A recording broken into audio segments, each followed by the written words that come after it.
No, she hasn't given the signal yet. Oh, we're good.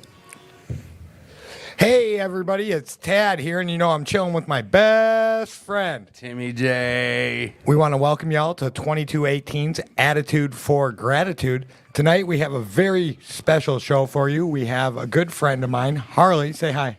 Hello, how's it going? And we have another good friend of mine, longtime friend that I've been seeing around the world, Sam. What's going on? So, Tim, without further ado, cut the promos. Promo 2218. That is where our butts are at right now. Bringing you this live podcast from 2218. This is the building that hosts thousands of meetings, and it stayed open and it stays open. So, with that said, donations are more than welcome, and they can use all the help that is able to be given. It's an old building. Very old. So there's lots of remodel. There's clean up. And you know what? Volunteering time, too, is very big down here. So basically, come be part of 2218. Lena, our fearless producer, she will put up the link arrow throughout the show. So if you're able to donate, please do. We appreciate you listening, and Tad will explain why.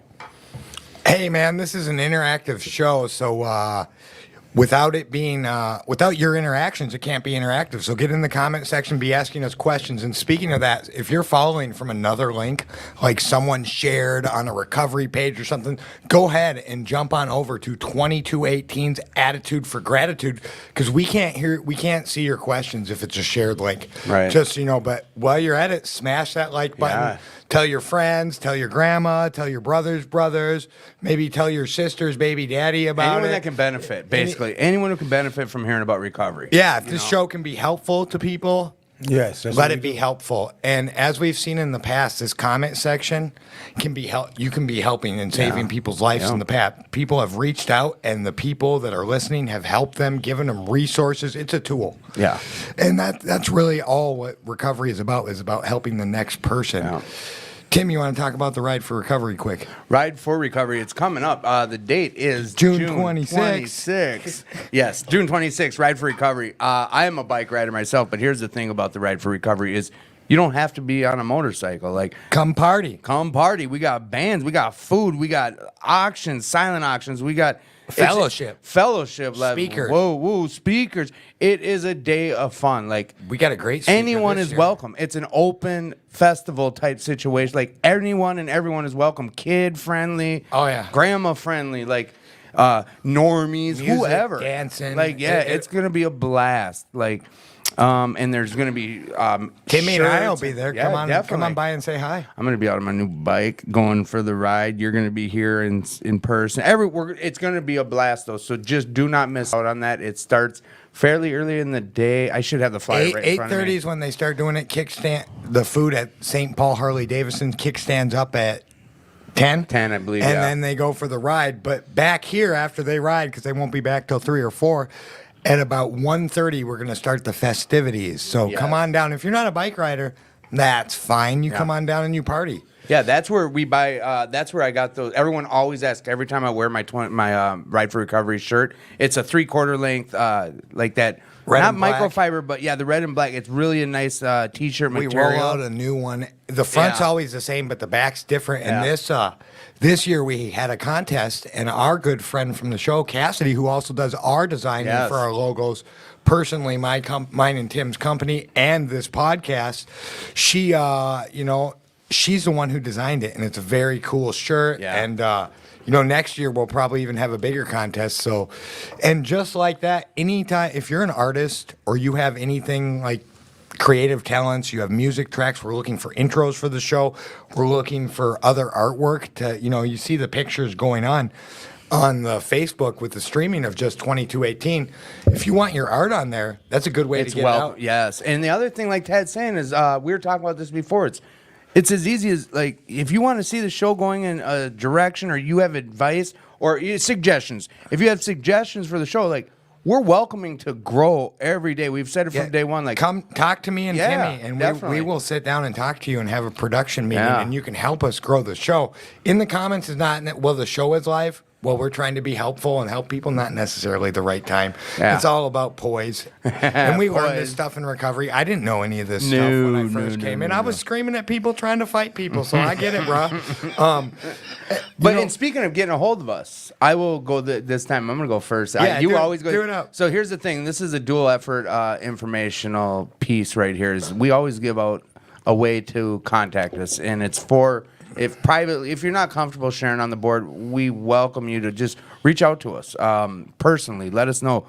We need to know that you're reaching out for what reason, but this goes for recovery. And if you have ideas for the show, whatever it is, you can reach me on Facebook at Timothy J. Warren. It's that easy. Just message me or request, and I will not deny. Just let me know what you're requesting about, and I'm here for you. Tad, how do they reach you? At Tad Ackerman on Facebook. Otherwise, you can reach me at all lowercase Tad Ackerman 1 at Gmail. And Tim and I pop on the comments at least once through the whole show just to say hi, like Tim just did, I think. Yeah. And, Well, I put my phone number up. I don't know if it came up yet. yeah, just so you can get a hold of us, and that, and that's the way it goes. Tim, you got anything else? I just want to let the audience know that we are truly grateful for everyone that supports the show, that listens, that helps the show grow. Without, like Tad says it, without the audience, we aren't here to be able to carry the message and network. Like he was saying, I always like to kind of reiterate about the message area. It might be one of you listening that can give that one piece of advice to someone else reaching out. You never know. The way this help comes in so many different forms. We just are more than grateful for you. So we encourage you to smash and share. That's it. Smash the like button. Not just smash, but smash that like button and share this show. That could have went a couple different Yeah, ways. no, huh? We get a little goofy and out of Hey, before we, Yep. get into chopping and stuff, I just want to say it's great to be back. Welcome back, Tad. Right? I explained last week how you were at a recovery event. That's where you were at. And the week So- before that, I was in Vegas. Yeah. Tim was out getting some side hustle on. Yeah, being Vegas in stuff. Vegas. I have a recovery program, and a big part of my program was Friday night volleyball. It's how I take all my aggression and anger out on the volleyball court, and it's fun. It's my favorite recovery activity. I do a lot of them, but this is my favorite one. And that was originally we were not going to be on Fridays Because on of that. the summers, but we're going to keep the show on Fridays because people have insisted upon it. But so- here's what I shared this last week. But And we got guest hosts. Yes, and I believe we originally talked about this show being able to be mobile. And with that said, like last week I was talking to the co-host and our guest, like eventually we can come out to where the volleyball is. Like There's no way I'll be able to volleyball and host. no, but you'll be out there and I'll be able to talk so much shit that it would be awesome. Like, look at there's your guys' little host just eating dog crap. But We went 4-1. yeah, I heard that you We guys smashed hammered it. Yeah, and I was rusty. It took me a while to get the old Tad Hasselhoff serve in, but once I got it in, But that's the thing. Like, we do recovery. That's what our lives have turned into. And it doesn't mean you're just in a meeting 24/7. He's out playing volleyball. Like, we're out bowling. And we share about those things. Like, there's more than just, what you hear about. Like, recovery's fun. next Like, I live a life of fun now. There's some barbecue events coming up. Next week we got they're running back the kickball thing. It's Oh, called they Kicks are. with Us on Yeah, Facebook yeah, because yeah. it was so popular. People asked them to do it. Good. So and then next month I'll have a link for it. Next week we're gonna do flag football, but Oh, and you know what else is coming up? Like, and this is official, is the rap battle. oh yeah, chicka what? The rap battle. Oh, I've been working on bars too, guys. I'm telling you now, I'm not the surprise guest anymore. I am like a featured act. Did he rap last week while I was No, I did not. I did not rap. Okay, good job, Elena. I waited for you to get here. A little bit. You had one job, Elena. Actually, Oh boy. She's like, actually, I had 15. my job is to sit here and just look beautiful. Oh, I got heat rocks. Oh man. I got Hey. words that rhyme Hey, with I other think words. we're ready to get into our guest. Yeah, I think we are. This is the longest intro we've ever had. So Without further ado, let's chop it up. let's chop it up, Chop baby. it up. What's up, guys? Chop it up. Not a whole lot of nada, man. Hey, Harley. Just grateful to be here. Grateful to the God of my understanding for giving me, some tools to find a new way to live. What's been most vital to my recovery, honestly, is the usefulness of sponsorship and one addict helping another, is definitely without parallel. And, at this current time, I sponsor a few guys, and as difficult as it seemed, it's given me the ability to work on myself even more than, just helping others, because I have a lot of character defects, and I really love to fix, manage, and control some shit. And I'm very, very good at telling people what they need to do. No way. It's easier for me to watch somebody else's bobber because my bobber's always, fucking up. Knowing you for 20 years, I would have never known you had a lot of character defects. Oh, right. Yeah, that's I crazy. think, just to what you said about, it's so much all easier. do, You're brother. watching someone else's bobber, and it's so easy to give other suggestions when we forget about the man in the mirror. Have Like, you, Exactly. have you it guys happens to me all the time. have you guys ever noticed like you work really hard on a character defect and then all of a sudden you see everyone else doing that and it bugs the shit out of you But see, with me, like Harley was talking about sponsorship, man. For me, if my sponsees don't challenge me, you know what I'm saying? Yeah. See, to be a good sponsor, I feel that your sponsees should challenge you to be better. You know what I'm saying? Yeah. I heard that. Yeah. I got Because- one right now that I love, and he takes me. So he does service work like I do, and he does challenge me. Yeah, and that makes you a better person because now I got to study harder. I got to work steps. I do concepts. I got to work But see- on my steps better. Oh my so God! That Oh my God! You know what? Speaking of concepts, we always talk about the traditions and the steps, right? Yeah. We never talk about But the the concepts. No. No, in Narcotics Anonymous, we got 12 concepts. Yeah. You know what I'm saying? So we have to actually learn, right? Do you think you could tell people where they could find them? Because some people don't know what you're They have a talking booklet. They have a booklet now. It's called the 12 Concepts of Yep. Narcotics Anonymous. You know, I have the literature chair is a very good friend of mine in the Twin Cities area. You know, and Patty, yeah, She's become my best friend. yeah. That's I think with the groups that I am a member of, right, we have bought more literature during because a Yeah. lot of meetings wasn't open during the pandemic. Yeah, right. But But that's the two- how our home group was formed. Yeah, but then the pastor at the church that we do at Tuesday nights in Anoka, he called me personally and said, "Man, I seen the work you guys are doing. Come back. You know, please don't close your doors. Come on back. We need you to do what you're doing. And so during the whole pandemic, man, we never shut down. I have a what's up. question for you, Sam, about that.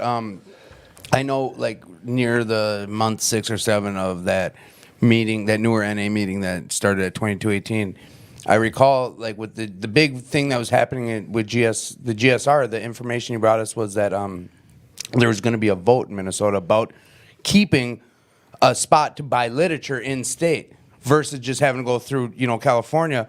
And from my understanding, is that passed so they could still sell literature in Minnesota to have a store. Was that when they decided to move all that stuff to that storage unit where Patty's selling it out of, or are they eventually going to go to the store? What had happened was at the service office, right? They only opened at a certain time. That was like from 11 to 3. Okay. Right? And we had no volunteers to be there between 11 and 3. Okay. So we actually lost, right? Addicts died. Yeah, that's what happened. Addicts died and a lot of them went back out because they couldn't get the literature. You know, the ones who was working, they couldn't get off to go between 11 and 3. And I like that you put that way, because that's what, when people have asked me why I fought so hard for this place to stay open, because addicts die. When we, Yes. Yeah. If anytime we take a day off, and the 4 of us, yes, we'll be off, but someone else will step up. But anytime we take that approach, addicts die. You know, The disease doesn't only work from 4 to 3 or whatever. no. These are 24/7. It's 24/7. 24. It's constant, and when I'm in meetings and I hear people say things like, the disease is outside doing push-ups, You know, no, the disease is inside my brain, telling me how to think, what to do. Doing steroids. You know, I'm Doing steroids. serious. It's drinking this Red Bull with me right now. You know, it's not. You know, it's an active and progressive thing. You know what I mean? That's why recovery has to be active and progressive. You know, if I'm not, if I'm stagnant, I'm actually going backwards. You know what I mean? And something I like to think is like, you know, I'm a sick individual with this disease, and if I don't get my medication, then typically, you know, I go on hiatus and I start selling everything in my house at a 90% discount, and next thing you know, the wife's got to go too. You know, and Well, you know, one of my favorite saying is, "It's everything must go sale." yes, Right. You know, everything must go. even the Your Mr. T starter morals, set. your values, all yeah. of it. No, but the first thing to go, I've learned for me, right? The first thing to go is my relationship with my higher power. Oh, hell yeah. You know what I'm Yes, saying? right. And I relapsed maybe twice in this process, and the first thing that left me was that relationship. And today, I value my relationship with the God of my understanding, because without that, man, I can't do anything. You know what I'm saying? I'm actually glad that you say like God of my understanding, and that the fellowship that we come from in Narcotics Anonymous says God of my understanding, because, you know, I came into the fellowship in Narcotics Anonymous with an understanding of what God looked like for me, and you know, I couldn't jive with it. You know, Right. I couldn't make a personalized relationship with a power greater than myself, because the power greater than me was this judgmental, you know, thing that, you know what I mean? That was I would just say that's a God as people told me to understand my whole life. Right. That's how it was. It was just that punishing God. And see, in Narcotics Anonymous, it says the God that we have in our lives today has to be loving, caring, right, and bigger than us. Bigger than us. You know, That's the biggest part for me. Yeah. It's got to get Tad out of Tad, Yeah, because yeah.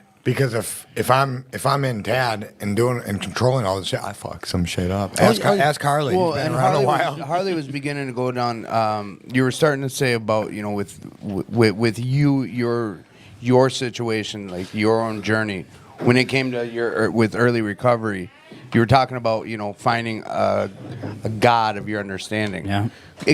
Go into depth. You were about to, I think, start talking a little more about that. Are you able to? Are you comfortable talking more about your experience with that? Yeah, you know, and well, see, when I came to the rooms of Narcotics Anonymous, you know, I was actually I thought that I knew what the word God meant for me, you know, and you know, come to find out, I was spiritually bankrupt, and you know, it wasn't until, you know, and that's why I think sponsorship is so important, you know, and because without sponsorship, I never would have been able to redefine what that higher power thing looked like for me, so that I didn't have to adapt to, you know, grandmas or aunties, you know what I mean, judgmental, spiteful, right. you know, more so focusing on the loving and caring nature of a power greater than myself, you know, and I think for me, the higher power piece, obviously with the way the steps are set up,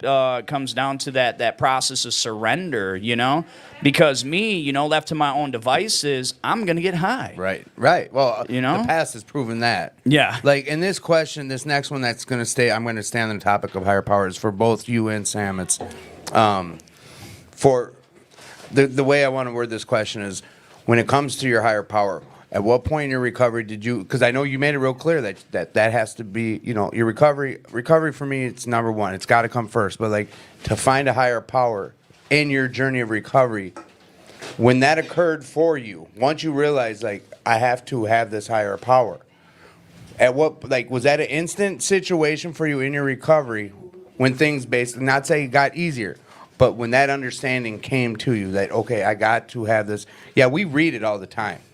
But when that clicked for you, was there a point that, you see what I'm asking? Like, was there a point in your recovery where you realized, like, I have to have this higher power? Well, the God of my understanding, before I was able to have the God of my understanding, he showed me situations that I was in active addiction, and that I came out of it scot-free, unscathed. Right. So he's shown himself to me before I started to believe in him, right? How he brought me through certain situations that I put myself in. Like one of the situations, I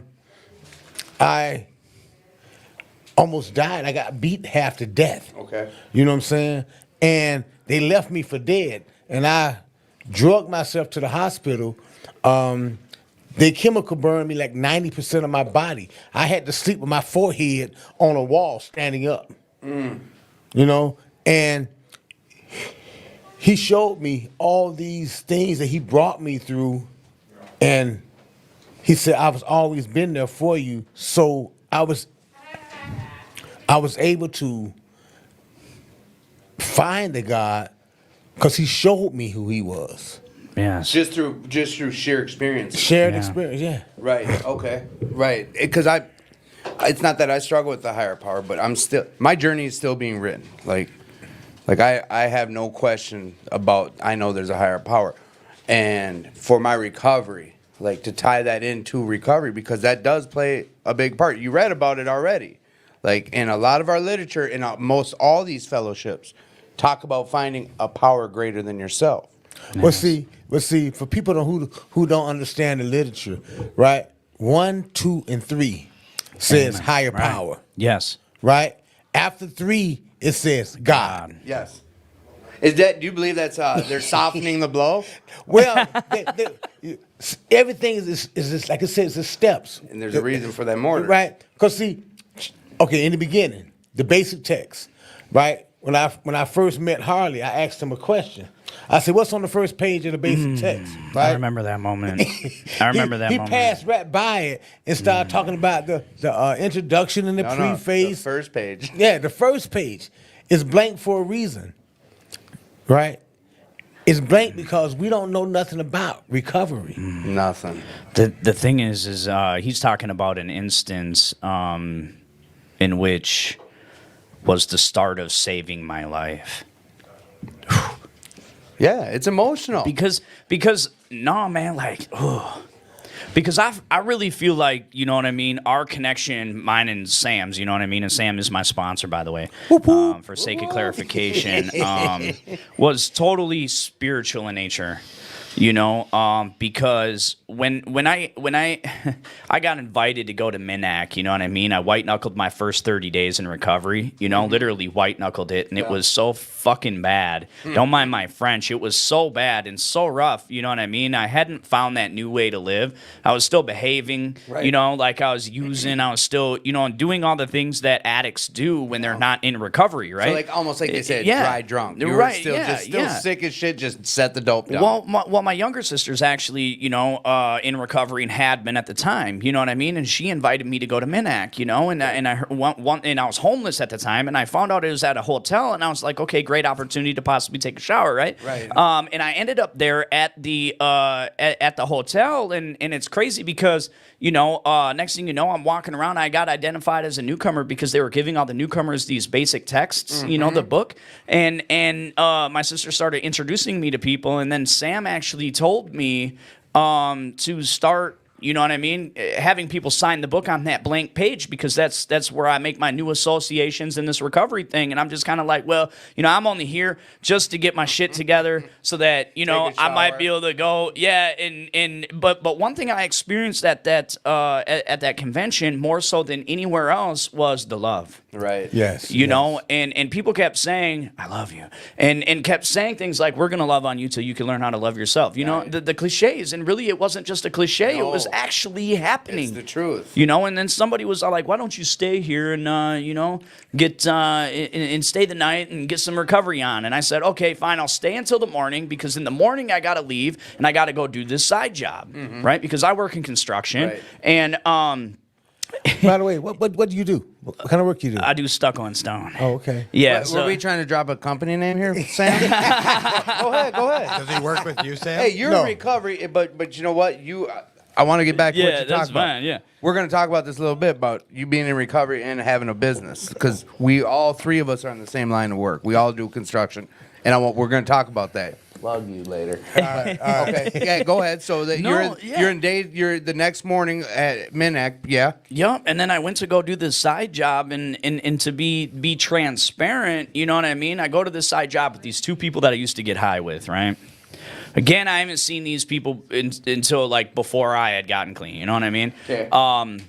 And finally, you know, well, actually, one of the guys I worked with, but it just so happened to be winter time at the time, so we didn't actually kind of, you know, see each other. And, you know, I left and, you know, told him how great I felt, you know. And actually, I started to really realize all the stuff that I really liked about NA because of the convention, you know. And I'm telling him about it. And next thing you know, lunchtime came around, and I found myself in that garage with them.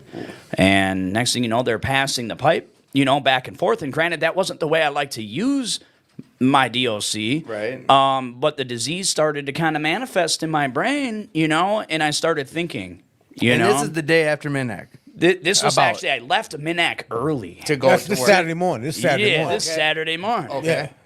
And Minac was still and I going on. said the part where, like, because I believe in divine intervention. Yeah? Okay. You know what I mean? My higher power knew that, and I truly believe this, knew that I was going to be at risk the very next day. So my higher power, I truly believe, intervened by giving me Sam's suggestion through Sam to have me sign this book, because in that moment, I looked at my friends and I said, I thought we were friends. You're not sharing with me. What's up, you know? And that's another piece, too, like, because my first interaction with Narcotics Anonymous was when I was, like, 15, Okay. you know? And I heard a lot about sponsorship there. And, So the seed you know, was planted when you were 15. Right, Okay. yeah, and I thought sponsorship was for professionals, people Right. who were professional at what they did, you know, and I figured Professional that... drug addict. Well, right, I didn't believe I was a professional at the time. You know what I mean? And Right, I right. figured that there was some sort of monetary exchange from sponsor to sponsee, Right. that if you couldn't pay the rent, then maybe they would help you do that. And I thought, since my mom was an addict, she should probably come here and get one. You know? right, And right. but at the moment, like, you know, the disease manifested itself, and I actually, you know, because the obsession happened, I started sitting there like, well, what if I just took a puff, nobody would know, you know, the kind yeah. of thoughts that go into that. Oh, And yeah, then oh, yeah. Addict next mind. thing you know, the compulsion happened, and I said, what the hell, you're not going to share? And they said, bro, we wish we could stop. Right, and you had Wow. 30 days. You had 31 days at this time. Like you were at a Well, month, it was. I mean, around there? It was around 30 days. Right. You know what I mean? I just got a 30-day thing. You know what I mean? And And your buddies knew this, and you spent all morning kind of talking about it and excited. yeah. And then next thing you know, they had the audacity to pull out a pipe. You Right. know what I mean? But that proves that the disease doesn't care. No. You know what I Hell mean? no. Hell, Hell no. no. You know, and the thing is like, you know, in that moment, I remembered somebody at the convention, and it very well could have been Sam. Is like, if you find a good enough reason to get high, give me a call, and don't shortchange me on the opportunity to go and get high with you. Right. You know what I mean? It's a But I smart- think that suggestion was because, hey, we've already tried every fucking reason. Right. Right. And there's no reason good enough to get high. And in that moment, I made the call. And Reached out to one of the numbers in your book. And I remember vaguely somebody saying, why the fuck did you leave the convention? Get your ass back here. And I did go back. Attaboy. You know, I met my sponsor. And it's crazy because that following Tuesday, I ended up going to a meeting. And then there he was, sitting in the room. And I was just like, okay, all right, okay. This dude's around for a reason, I think. And he shared. And the stuff he shared, I was Yeah. like, and it's crazy because in the first moments, it was like, okay, I do construction. I'd really love to open my own company, have my own company again. You know what I mean? And because, you know, I gave that away when I got high. You know what I mean? Oh, yeah, And- we do that. That's what we Yeah, do. yeah. And I was like, Sell your $300 DeWalt gun for $20. yeah. And finally, I asked him to be my sponsor, and oh, it's crazy, man, because then we were able to get into some step work, you know, and I thought I was just going to, because the crazy part of recovery for me was when I thought that recovery and working the steps was to get a better image of self, you know? Yeah. And as I started working the steps, you know what I mean? Because really, like, for me, it was like a process of I really hate who I see when I look in the mirror. So maybe Right. these steps will make that image better. And, you know, as Sam kept forcing me to go back and redo steps, you know, and I'm talking 1, 2, and 3. It wasn't a force. Well, I mean, He suggested. was rushing through it. Well, see, we I'm do glad that. We're you bring that up. addicts. Like we do that. We want. I was just talking to my mom about. We want that instant gratification. So Yes. you're going. You know, we got what is it like 60-some questions on just that one in the workbook. And like my sponsor, I did the same thing. My sponsor's like, "Whoa, so go back and just start redoing them questions. Do one a day." Yeah. It's just things like that. But So, no, I want real quick. I want to ask you. You said, all right, we're talking about higher powers, and I'm going to rewind a little bit. Yeah. So that day in the garage, like the day after, like you believe that a greater intervention or a divine intervention situation happened. Did you know at that moment like your higher power was like Sam shared about, with the chemical burn and like going through almost death, and he knew his higher power saved his life.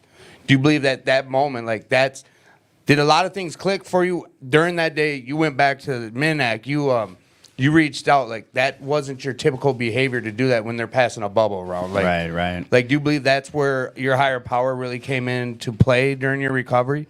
I mean, I wasn't aware of it, you know what I mean? But Right. I definitely do believe that, like, often my are. higher power was, Present. present, 100%, and in utilizing other people to save my life. Right. At the moment, I didn't think that, because I felt like my higher power hated me for all the things that I had done, Right. and I couldn't surrender to a higher power that hated me. Because now I was left to my own devices to make a decision to hopefully be good enough Right. for my higher power to, have a Accept. relationship. Yeah, exactly. And that's one thing that I struggled with the most in active addiction was acceptance, the acceptance piece. And even after I got clean, it was like I figured, through the process of being able to show out, by working steps, okay, hey, I worked the 12 steps. Right, Hey, right. I must be, you guys all are gonna like me recovered now. up. Yeah, you guys are gonna like me now. So then when I look in that mirror, I'm not fighting that self-image, Right. but I was dead wrong because like my whole thought process on recovery was this is about getting that image to look better. And really it kind of is, but it's about a clearer image of self. And inside. Yeah, You need to yeah. inside feel better. Right. Because the 12 steps for me I don't think it's the solution to find the better behavior. Right. Because if I don't expose my character defects, my shortcomings, and find a point of surrender, you know what I mean? Then I'm obviously still gonna just behave the way that I've been behaving. Right. And they say that if the drugs don't kill you, the lifestyle will. Yeah. You know? But one thing about recovery I've learned, not only with the higher power, is that recovery is an active change in our ideas and attitude. Oh yeah. The attitude definitely got to change. Can I ask you one thing about Sure, that? sure. Is it a permanent change, or do you have to continue to It's a work on it? continuous change. Yeah. Because see, I can. Okay, let me put it to you like this. When I first got clean, the things that kept me clean in the beginning, they do nothing for me now. No. Right. Right, what I'm right, saying? right, right. It It's does like the nothing for- attraction rather than promotion Yeah, type deal. yeah. Whatever can get you here. Yeah, we just got to get you here first. I used to trip out because I had certain people who helped get me clean, and they're gone now. Right. Yeah. And the Right. people I hung out with when I first got And that here toyed with your head. Yeah, and I thought these guys that were in their 60s that had years that took me under their wing were always going to be like my new dad and all. They're not around no more. And I have a whole new family, Yeah. and it's okay. Yeah, we grow. And I get new, and I meet new people every day sometimes, and sometimes I go a little while without some people, and that's okay. Yeah, it is. But as long as we continue to be, see, I share this a lot with my sponsees, right? You got to be honest, open-minded, and willing. You can't do one without the other, because you got to be open to be honest, to be willing to be open, to be honest. It's a circle. It's a Yeah, full circle. yeah. So And you can flip it any which in, way, in, but in, you any way you want to flip it. You got to be open to be honest, to be willing. You got to be willing to be open to be honest. Yeah. Like, wow, okay, yeah. And I think that's why the literature says, it talks about there's one thing more than anything else that'll defeat us in our recovery. That is an attitude of intolerance or indifference towards spiritual principles. And 3 of these spiritual principles that are indispensable are Honesty, open-mindedness, and willingness. And I love how you your perception on that, because it's really given me an opportunity to really kind of reflect on, like, well, if I don't have one, then you know what I mean, I don't have the others. Right. So it's like, okay, if I start lying to my sponsor, you know what I mean, or lying to the people around me, then I'm not willing to recover, and I'm not open-minded to learn things, right? And I believe, like, this is something about Sam, and I've said this a lot. And when I saw you when I got here, I was like, I think I remember it. But you know something, like, not to put you on the spot or not to embarrass you now, but like, I've shared this on our way home from this is where I really got to know Tad, was on our way home from that convention up in Fargo. Up in Fargo? Yeah, Yeah, and like, yeah, we talked like, about when you share, like, I've been at other meetings with you, but I didn't tell my story prior to this in a couple months. I've only actually shared my story twice now since I've been clean this time, and I just haven't, because I used to tell it in previous recoveries, but it was dressed up and I was a good speaker. you were putting and on I a was show. entertained. You were putting on a show. and very Shakespearean right. of it. yeah, and I got paid to go and tell my story for a while there, and so that was fake. It was bullshit. Yeah. So like when I'd come on previously, when I'd be asked to speak, I'd just talk about from recovery on. I'd give a brief synopsis of why I qualify, and that's it. That was the first time I told my story, basically, was 10. I relived some trauma that I still had yet to work on, even at 18 months. And it was 2 hours worth of story. Yeah. Like we got it was it some got shit deep. I Like, had never yeah. gotten off my chest. Yeah. But see, that's what it is. That's how the higher power works. You know what I'm And saying? the next time I spoke, I planned to do the same thing, not not tell my actual story, just talk about in recovery. And all of a sudden, I'm sitting down on the stage, and I'm telling my story. Yeah, just like I knew chopping it up with a couple friends. And everyone was like, because my friends that knew me knew that I didn't do that, and they were like, "Holy cow, thanks, Tad." And I didn't even know I was going to do that, but doing it came with from the Tim in heart. private, Like, it able comes to from do the that. heart, and that's where I talk about with Sam. Like, when you share, and it solidified, like, up in Fargo, because I've been to other meetings. Like, I haven't been over to the Life Center for a while, but on Wednesdays, are you still part of chairing that? Yes, right? I am. But like, prior to that, like, up there, you share, like, when he's one of these guys, when Sam shares, like, it fills my cup, like my spirituality cup. It gets me all gassed up about recovery. I don't when think he really I've, gets going. I don't like, and think I'm I've like, ever been around Sam and not felt better. No, exactly. Like, and you drive points home, and like I said, I'm not trying to put you on the spot, but like, you know this too. Like, you'll really get going in the shit and be like, huh? Like, and you solidify the statement you make prior to saying that, and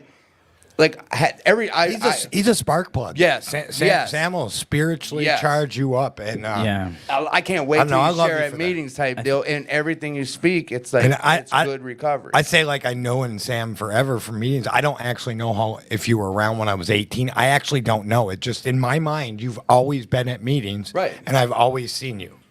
Right. So I don't actually know how long you've been around. It's just in my mind, you've just always been around. Okay.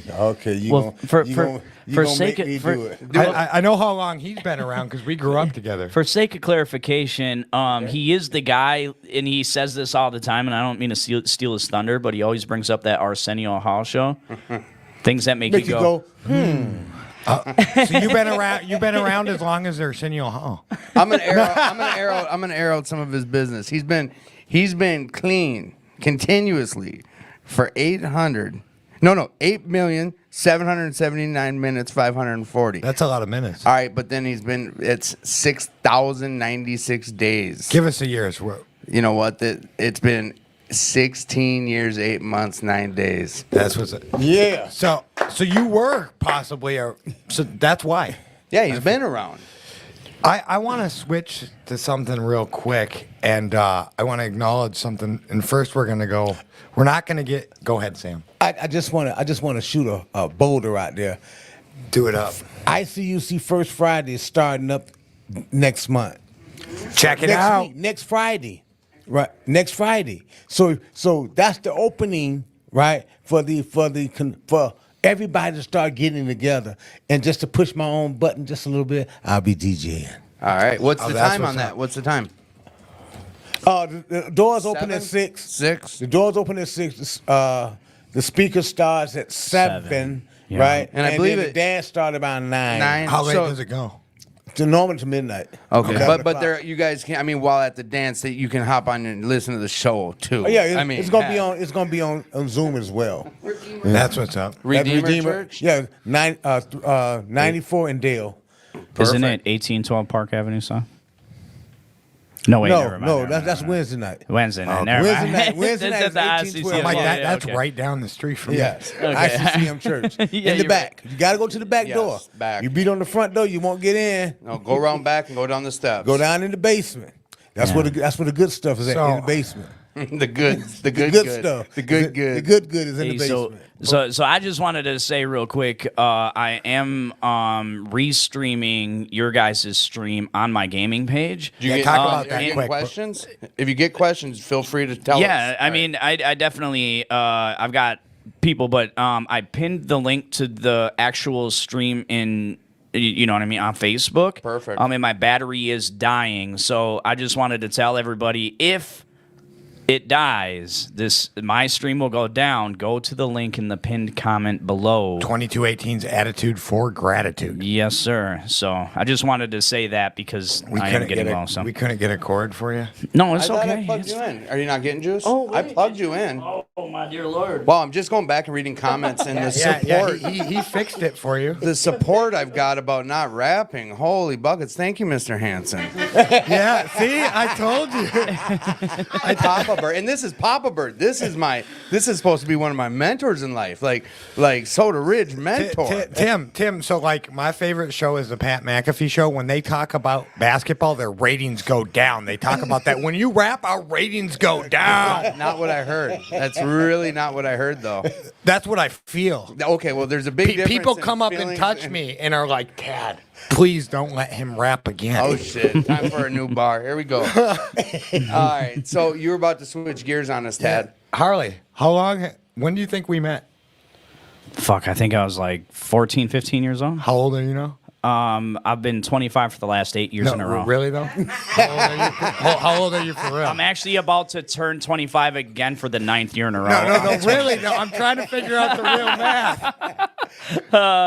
Doctors, 20 years. doctors would say that I am going to be 34 on May 26th. So you're roughly 2-3 years younger than me. Right, So yeah. you were 14. Yeah. I've been 20 years. 14, 15, yeah. And so I've been knowing him. And to clarify, we were not in recovery. No. I don't think so. You guys No, are using it- buddies. Yeah. Well, right. Sure, Like- sure. So I'm a pusher, and I used to get this kid so twisted that he'd be in the corner, and we'd draw on him, and Draw on him. yeah, like take Sharpies when he'd pass out and draw inappropriate things on his face. Wow. Yeah, that happens sometimes in our use. But no, so I want to just I've say, been on both ends of that. Done it. Been so on have the I. receiving end. I want to just say, having known you for that long, what was the first thing you said to one of our friends when you see me in a Narcotics Anonymous meeting? There must be hope. There's gotta be hope if that guy's clean. And I was also told, you were like, damn, I used a lot of drugs with him. Yes, I did say that. I mean, in my mind, and see, the thing is like, man, that's what's so beautiful about recovery. And a lot of You people know? viewed me as one of those people that was never going to get sober. Yeah. What you don't know is when I disappear for 3-4 months, I was going out and getting sober for those 3-4 Right, months. yeah. Every 2-3 years, I would do that. But I have to say, knowing you this long, that the transformation in you is fundamental. Right. Because you were kind of a follower. Yeah. You would do whatever. You would follow whatever. You would do whatever just to get your fix. And I'm not saying like shady stuff. Like we'd be like, Right, Harley, come on, and he'd be like, okay. Yeah. Well, I think He's that hopping goes in the both whip. ways, though. Like Sam shared about that earlier. It's like it's a active change in. You know, I add ideas and attitudes. Yeah, and then Yeah. you know what? He's It's- a leader of people now, and he's his own person. He Exactly, has his yeah. own thing, and that's through the 12 steps. That's through the program. That's through God. That's how he did it. And I just want to say, dude, it's really cool to see you and see Right. that you're a person, and you're you, and you're alive. Yeah.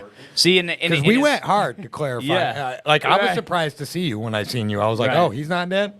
he's not dead. Yeah, and honestly, when I started my recovery journey, I was introverted. I was an introvert. I didn't want people to know what was really on the inside because I just really wanted somebody to like me. Because I really hated myself, Right. for a lot of the things that I did to people and Me to too. myself, and it was a process of finding out that just because you're wounded doesn't mean you deserve to be shot. We all have trauma. It's and that's the reality of it is Narcotics Anonymous has shown me what it's like to be loved, though your actions may not totally deserve it. You know what I mean? And so that I could learn how to do that for others. It's been an amazing journey. But for me, I love talking about the good times in recovery.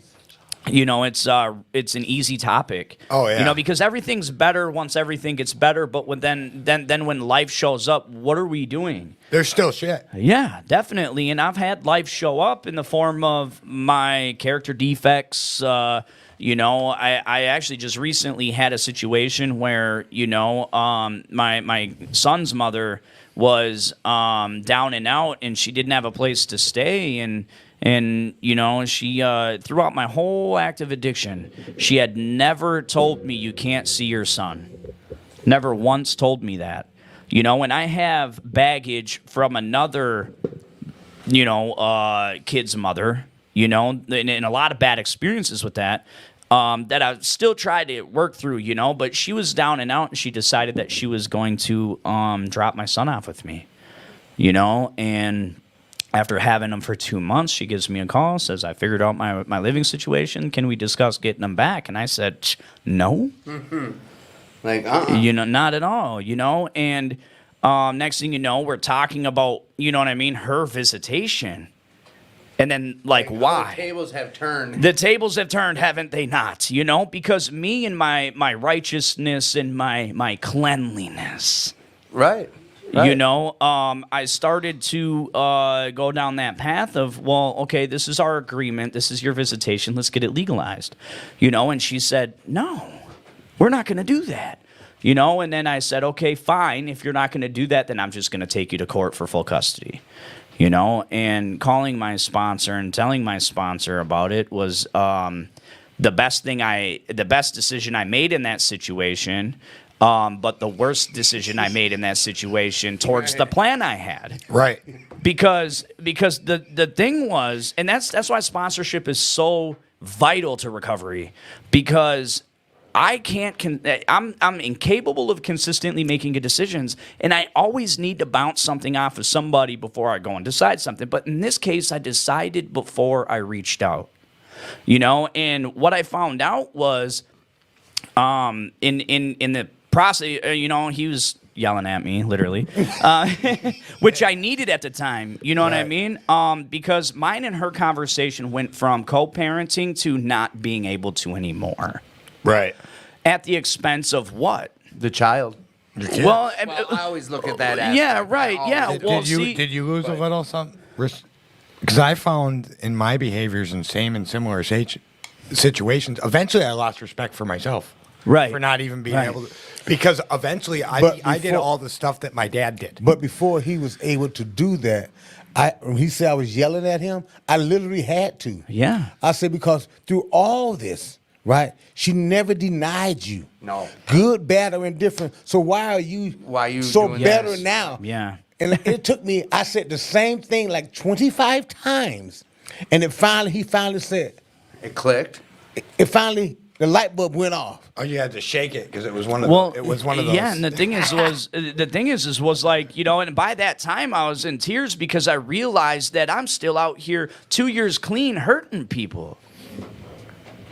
And when my character defects resurface or come to light again, because they always do, they don't just go away. No. Tad asked Sam that earlier. Like, yeah. Does it just? Are we permanently fixed? No. It's a daily reprieve. No, and I think, what is that? Step 6? We're entirely ready. Yes. We're entirely ready. That doesn't mean our shortcomings or our character defects are going to go away. It just means that we're entirely ready for them to be removed. Right. You know, and then I think in the first paragraph in the basic text where it talks about in step 6, it says, why ask for something if we're not ready for it, right? Or it's in the Right. step working guide. Right, One or the right, other. right, but right. it says, why ask for something if we're not ready for it? Because, like, if I ask my higher power, okay, remove my character defects, okay, and my higher power goes and uses other people to help me, you know what I mean, see what's going on, then everybody's going to be like, see, that's your character defect. And I'm going to be Yeah. like, why the fuck are you judging me? Right. Well, and that's what we do. You know? But like, you have a sponsor who cares enough, who cared enough to come at you with some hard love. Like he had to call you out on some stuff. Yeah. Oh, Like, yeah. Things like that. That's never comfortable to tell someone about themselves. Right. But at the end of the day, like I said, I always look at the child when we're talking about children. Like, but for you and your growth, like you, after it's all said and done, like you realize what he was saying was completely like the truth. Right. Like, how much did she, no matter what kind of shit was going on between each of you, she never denied you. Right. And then, like, you're doing better, she's struggling. Like, the tables have turned, but you weren't returning. You know, it happens that way in life. And, like, that's where this whole thing about sponsor, the fellowship. Because it doesn't have to always come from a sponsor, but the fellowship. Yes. We surround ourselves with people that just don't co-sign bullshit. We can't do that. Right. Like, I need people in my life to call me on some shit. But see, for me, right, I feel I'm a different type of sponsor, right? What I mean by that is that I feel it's my duty, right? When I sponsor you, right, I feel that God have excuse me, have entrusted me with that person. Right. You know what I'm saying? I see. You know, so I'm gonna do everything in my, even though I know that the ultimate decision is theirs, yes. right? But I gotta do everything I can in my power for them to get it. You're taking a full responsibility. Yes. Right. So I'm not gonna blow smoke up your ass and tell you I didn't do it. Yeah. Right. You know Well, what you're I'm not saying? here co-signing BS. I'm not gonna co-sign it. I'm not gonna do it. Right. You know, Right, yeah. because your life depends on it. Yeah, you're gonna kill someone doing that. Like, people die when you're telling them what they want to hear sometimes. Yeah. Like, Yeah. just to make the blow softened, it could kill someone. Yeah, I've learned that if I'm not having conversations with my sponsees that start with "I care about you, I love you, and I want the best for you," you know, but Right.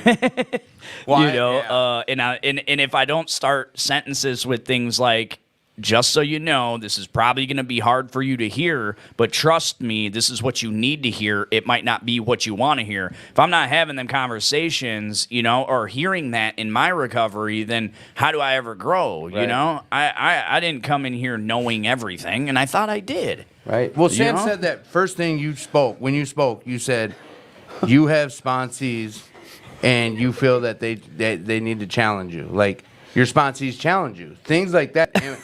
And what Harley's sharing about, like, with those situations, you having to have that hard conversation with the sponsee, that's a challenge in itself. Yes. Like, Yes. that's keeping you on your toes. And at the end of the day, I've always preached this from a mountaintop. Like, when you're taking someone through the basic text or the big book, at the end of the day, if they go back out, like, you can't beat yourself up. You stayed clean. Yeah. You stayed sober. Like, you put in all this time and effort. Even though you did the work, you doing it again, you're only going to improve your own recovery. Like, it's not time lost for yourself. Like, we as sponsors have to look at that sometimes, because it's hard when you have a sponsee go back out. Yeah. Or a Yes, sponsee it's- die. but see, Actually, we also have to let them know, right, that when you go out, you don't go out with yourself. You take part of me with Yes. you. I'm saying. You know what Yes. I'm saying? And my disease tell me, see that motherfucker? I told you, right? You ain't shit. And then and Right. I've I experienced feel that. I We feel Yes. start that. to blame ourselves. So, Yeah. so my Yeah. first time of anything longer than a little bit of recovery, I had 3 or 4 years. I was like in the middle of that, and I was out in a different area of the thing, and I started sponsoring guys, and I had a lot of guys. They were funneling them from me. It was a smaller town, from the halfway house. And this one guy, one of my first sponsees, who was doing great till he moved back to his hometown, of course, and he died. He overdosed and died. And I took that very personal. Like I was going to drop all my sponsees. I was going to quit doing all my service work because obviously I'm not good at what you're talking about. Yes, Wasn't shit. I don't know what I'm doing. And my sponsor finally had to, at the time, he had to pull me aside and be like, hey, you're not taking credit for all their goods. You're not getting up there when they get 60-30, like, I did this. Like, Right. why are you taking credit for him dying? Like, you called it, you did everything you could do. You were a good friend. You were a good sponsor.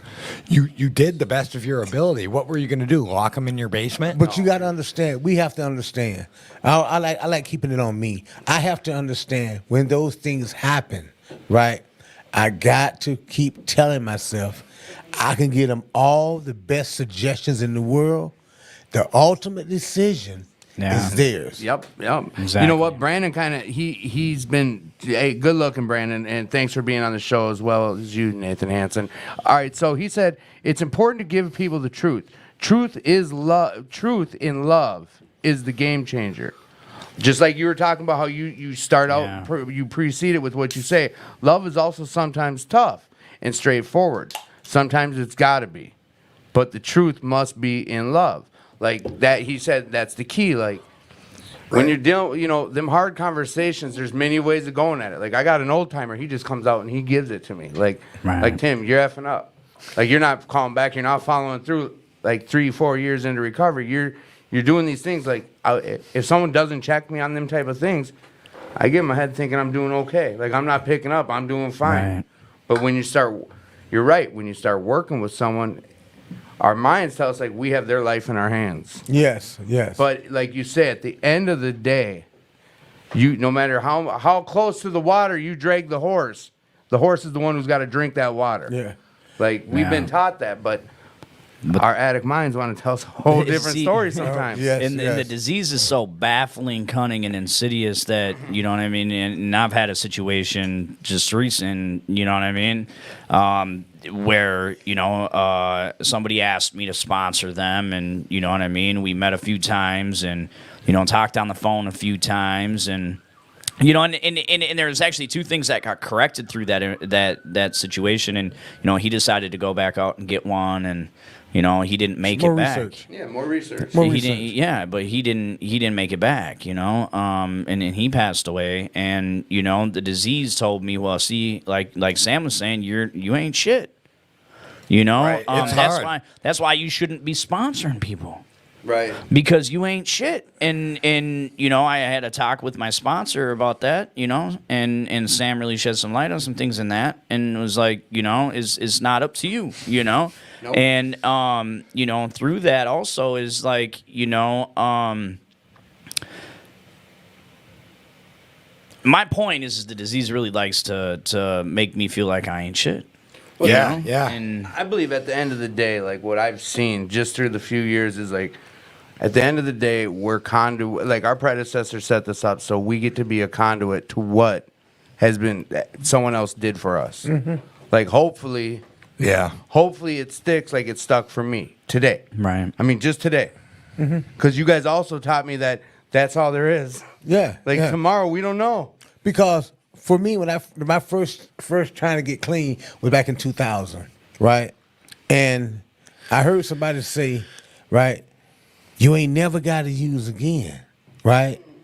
But they stopped right there. So my mind said, forever. Yeah. Right. I'm like, and so and the disease dwelled on that forever. So I was a mether, right? And when I was younger, and when I first got in, when I was 19, I could not picture. My disease told me, "How the fuck you never gonna drink, Dan?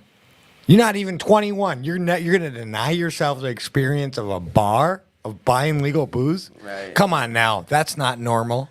Right. And I did quit smoking meth for 10 years mostly. And Sam caught that. And I became an alcoholic. And a lot of people left me alone while I was just drinking because You're not it doing was it legal. Yeah, exactly. I was just Right. smoking some weed and drinking. At least he's not on the dope and robbing people and stabbing people and doing all this other crazy stuff I did. Right. So until it became a problem. Right. Right. But like I was saying, even though, right, forever seems a long time. Oh, yeah. Once I broke it down to just don't get high today, Sam. Today. If I don't get high today, right, I got another chance. Because I told my wife when we met, right, I said, if you call me twice and I don't answer, change all the account access codes.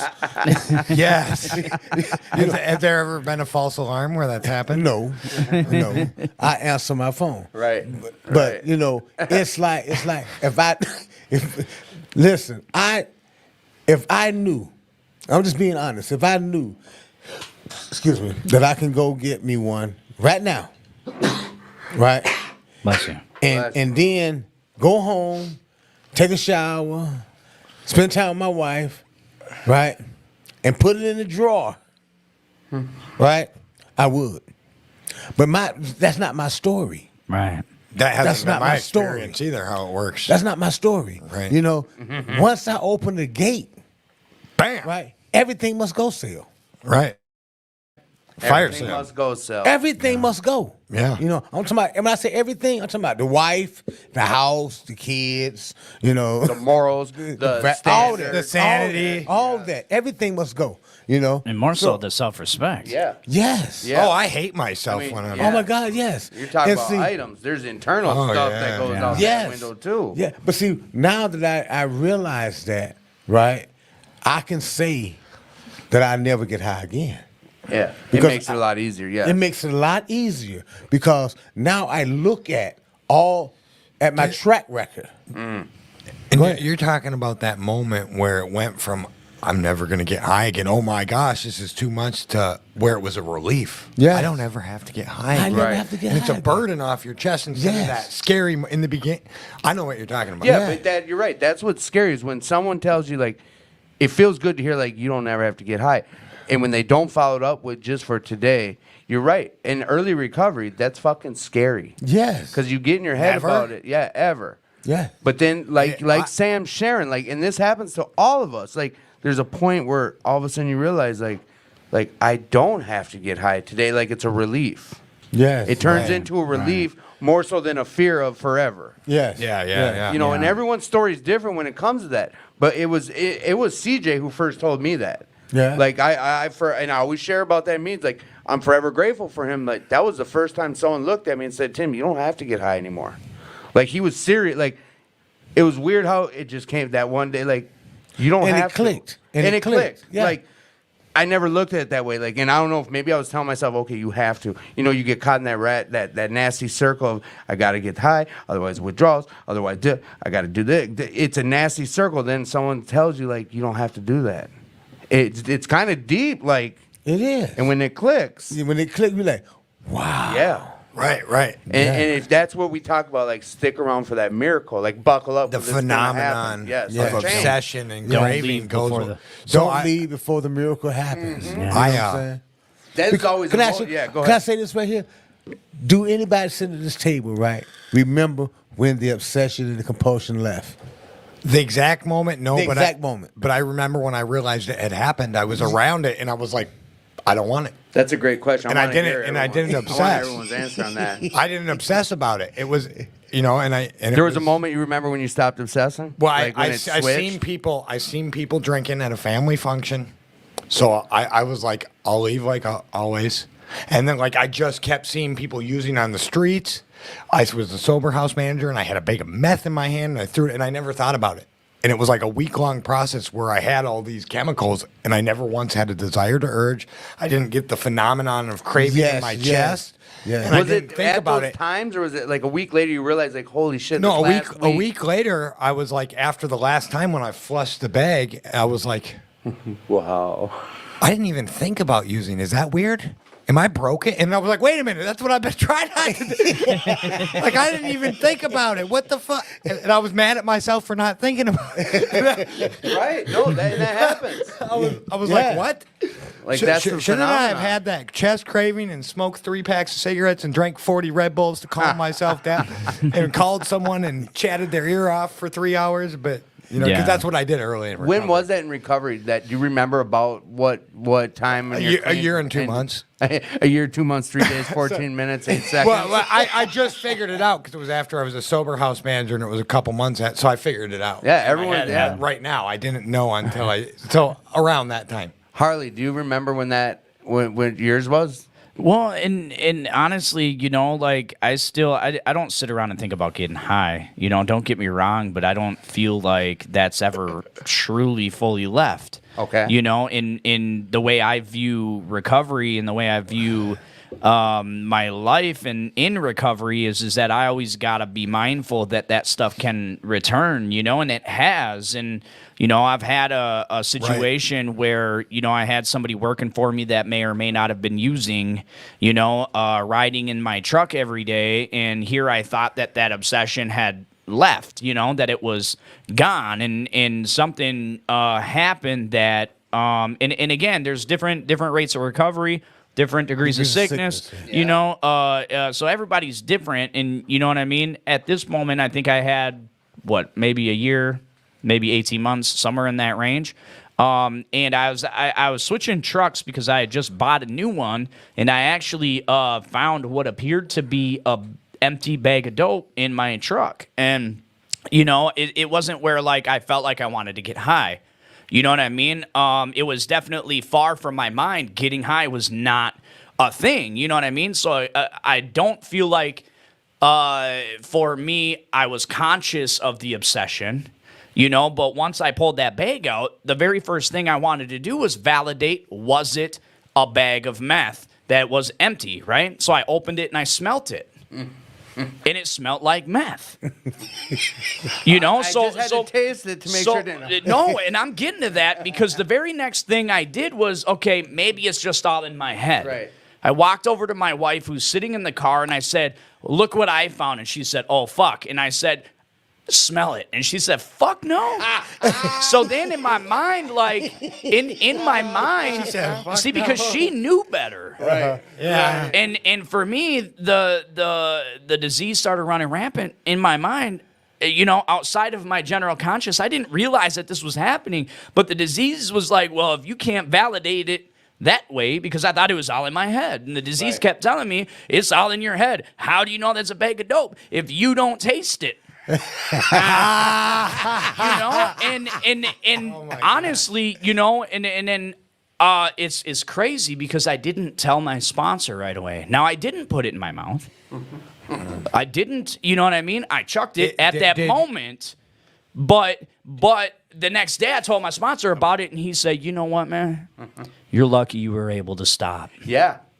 Because Yeah. if you would have put that shit in your mouth, Yeah. been off to the races. Then be bro. like, I better take a puff to make sure it's just not some fake new shit on the street. Right. Make sure it's not Duff. Better Make just sure it's bang not a little. Duff. Yeah. Yeah. Better bang a little just to make sure And- like it does what it's supposed to do. And to clarify, Everything must go sell. Everything Like- must go. Right, and I've found dope multiple other times here and at the sober house, and still, like, if I sit there with it in my hand, like the time another guy was talking about, me and my assistant manager were sit there dealing with the situation, talking on the phone, talking to POs and management about it, and saying, like, you know, like the dude got his stuff, maybe he's not using or whatever. I sat there with it in my hand, and we had it in a funnel to this stuff that kills it. It makes it not chemical. But I sat exactly how I loaded pipes when I was younger. So I sat there for 10 minutes with it in my hand, kind of like that, talking to people. And I started shaking, like, and I was like, you know what, it's got to go.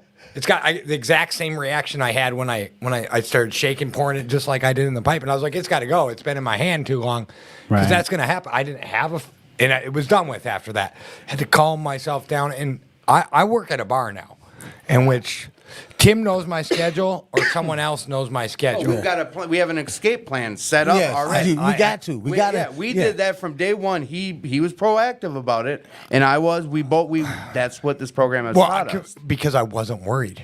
And it's the first And time. that's almost scarier. I know. I No, told, no, I the told a thing friend of mine, I got this. And they're like, I haven't heard you say that shit since you quit getting high, Tad. But you got to understand, the disease is cunning. Yeah. Right. Now, before, 16 years ago, they didn't have Google and all that other shit, right? So my sponsor had made me use a dictionary, right? And he said, look up, right, words, right, cunning, right. The Webster say it's a skillful adversary. Adversary. It's a skillful oh. adversary, right? I'm like, wow. And if we play its game, we'll die. We'll die. He's very skillful, right? Then it says baffling, right? It means we can't figure that shit out. No, right. How many times have we tried to outthink it? The disease. Come on now. Come on. Right. I'm better than that. Right. I'm just drinking beer. You know I'm what on the saying? weed diet. I'll just eat I just some. have one. You know what I'm saying? Yeah. Just to get the thing off me. Just get the. Well, and I- you worked hard all So- day. You do construction work. You know what I'm saying? You can have one. You want to hear some bullshit I tell myself? You know how I know? You know how I know I got it? Because I don't even see a point of having one. I get wrecked or nothing. But I can quit for 30 days, so I'm clearly not an addict like you. Hey. You Right. tell yourself. Right. I used to really say that out there. See, in the literature, the literature I read, Narcotics Anonymous talks about that. You know, where it talks about we focus so much on the stopping. You know, Not we the never using. focus on the using. Right. You know, and the thing is for me, like in my active addiction days, you know what I mean, when I was in between substances, you know what I mean, because I would do that for periods of time. I would not smoke dope or shoot dope. I would drink beer, and I would drink in abundance. You know, and the thing is where was I going with that?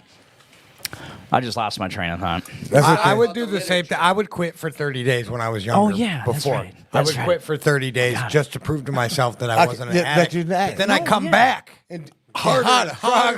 But that's how I was able to rationalize and justify going back out and getting another one. Yeah. Oh, Because- yeah, it's crazy. And the, Yeah. and the last one, the main one, the last one, it says cunning, baffling, Powerful. power. No, not in that. Insidious. Insidious. Insidious. Oh, that's a bad word. No. You know, see, a lot of people don't know What what, does that means. insidious mean? It means it talks to you in your own voice. Yeah.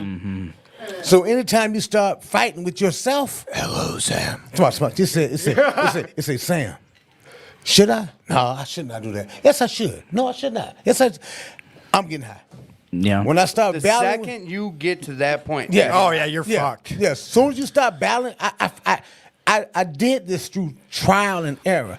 Every time I start fighting with myself about what is right or what is wrong, I'm doing the wrong fucking thing. When I've had to do because I've gotten a couple of play not that long ago that happened to me. I started calling motherfuckers until they answered down my phone list. Yeah. I just you got my started- number? You got my number? No. Okay. But we'll get it before. Okay. I started calling people, and what the crazy thing was, for about an hour, no one answered, and I got to about person number 13, and then the people started calling.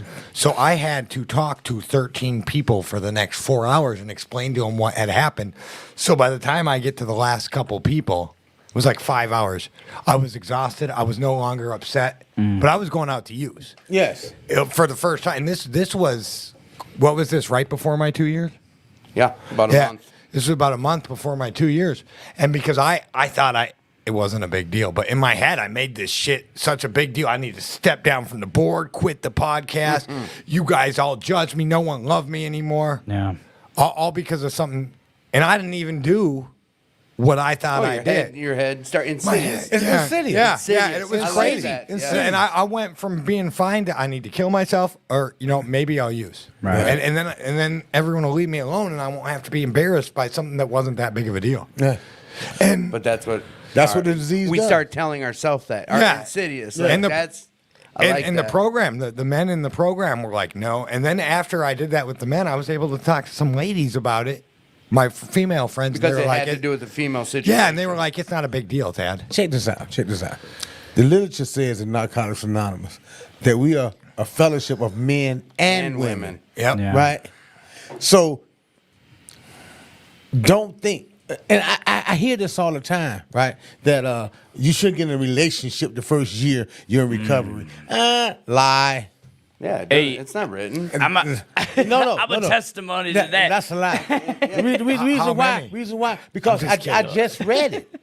Right? It's a fellowship of men and women. Yes. Right? Okay, if a woman can be there to save my life, why don't I be there to save my life? Yeah. If she's got something to tell me when nobody else answer the phone, I'm not gonna keep calling all the men's and none of the men's answer. You know what I'm saying? There's been some stuff because I didn't talk to a lot of women my first year because I had some stuff going on and I was in a relationship. But there's been some stuff now that I have female friends that I've gotten healing from. Oh, I've Yes. got By some of the having best recovery from appropriate female friends. Yes. Yeah. And getting some advice from them or Suggestions. seeking counsel from them. Suggestions. And getting Yes. some suggestions from them and Suggestions. just hearing their point of view. Yeah. There's some stuff that some of my female friends are going to say that none of us can do because we're not female. Right. Right. And that's like he said, it's a fellowship of men and women. And I love that. And Yeah. And personally, I wasn't ready to have serious female relationships. I'm not talking about sex or intimate relationships. Have a friend with that connection for a year, and that was just me. And then because I didn't know how to, and I had some healing to do, Well, now I know some of your best Yeah. friends are females. and they always have throughout my life, and that have been, except for this year that I first got clean. So, and that was missing. Having So these female friends. so the first year you got clean. I gotta get some clarity here. The first year you got clean, you was by yourself. No, I No. You said I would never talk to females alone. No, I'm not. I wouldn't put myself. No. in that. We said never get into a relationship. I came in the program in a relationship. No. I'm saying what people say. Never get in a relationship your first year. How can you stay clean without getting in a relationship? I had to get in a relationship with my sponsor. Right. I get Okay, into a so relationship to with clarify, You know what I'm saying? I think so yeah. you got to be see. But when you give a suggestion to a person, you got to clarify Yes, certain to things. clarify. Yeah. Right. Just like they got another one that really kills me. This is my own personal stuff, right? It says do 90 meetings in 90 days. No, that's not what Narcotics Anonymous literature says. It says do a meeting a day for 90 days. Because, see, my addict told me if I do 3 meetings a day for 30 days, I done did my 90 good. meetings. I'm good. So the next 60 days, I ain't got to do nothing. Yeah. Yeah, it's You know what I'm crazy saying? because early and in then my I get high. And I'm like, what happened? it's crazy because early in my recovery, early in my recovery, I heard people talking about 90 and 90, doing 90 meetings in 90 days, and then all of a sudden my sponsor comes out of the woodwork and says, "I want you to do a meeting a day for 90 days," and I already had the plan. And I said, "You didn't fucking." I thought to myself, "You didn't fucking say it right." Yeah, everybody else gets to do 90 and 90. I have to do one every day for 90 days. I was like, "Dang, man, it's hard to manipulate that." You know what I mean? And you know, because it's cut and dry. He said it. yeah, as a master manipulator, I've seen right through that shit when people started saying 90 meetings in 90 days, and I'm like, all right, well, 3 meetings a day. Yeah, If I shit. go and I do this, you know what I mean? Okay, you know, and is crazy, man. You know, and that's how the disease works, man. You know, and going back to relationships, you know, and if we're talking about male and female companionship, you know what I mean? I always like to articulate, you know, when I'm speaking about this sort of thing is there's different degrees of sickness and there's different rates of recovery. I was the kind of guy in my active addiction, you know what I mean? When I came into the rooms, I heard this speaker saying something about, you know, that saying, before coming to NA, many of us viewed alcohol separately, but we can't afford to be confused It's about the this. last paragraph of how it works in the Narcotics Anonymous program. Before coming to Narcotics Anonymous, many of us viewed pussy as separate, right? But pussy is a drug, period. And I was that guy, you know what I mean? And quite honestly, you know what I mean? Being who I was, because I was homeless for the first 3 months of my recovery, you know what I mean? And in that moment, like there wasn't, you know, I was in that predator mode in the first 90 days, you know what I mean? And honestly, I didn't find anybody in the rooms that was receptive to receiving my predator, you know? So it's funny because I found somebody, man, that I was in a relationship with before, you know, and we dated before, and you know, I did some things that hurt some people, and you know, We're even addicts. after That's what we do. yeah, and even after, like, you know, and we talked for a while, and it's funny because she was still in active addiction. You know, and next thing you know, as we talked a little bit and we started to really kind of click again, she started making 3-hour drives from Park Rapids down to a Saturday night meeting and trying it out, you know. And I remember her first meetings, like she didn't even really want to say her name, you know what I mean?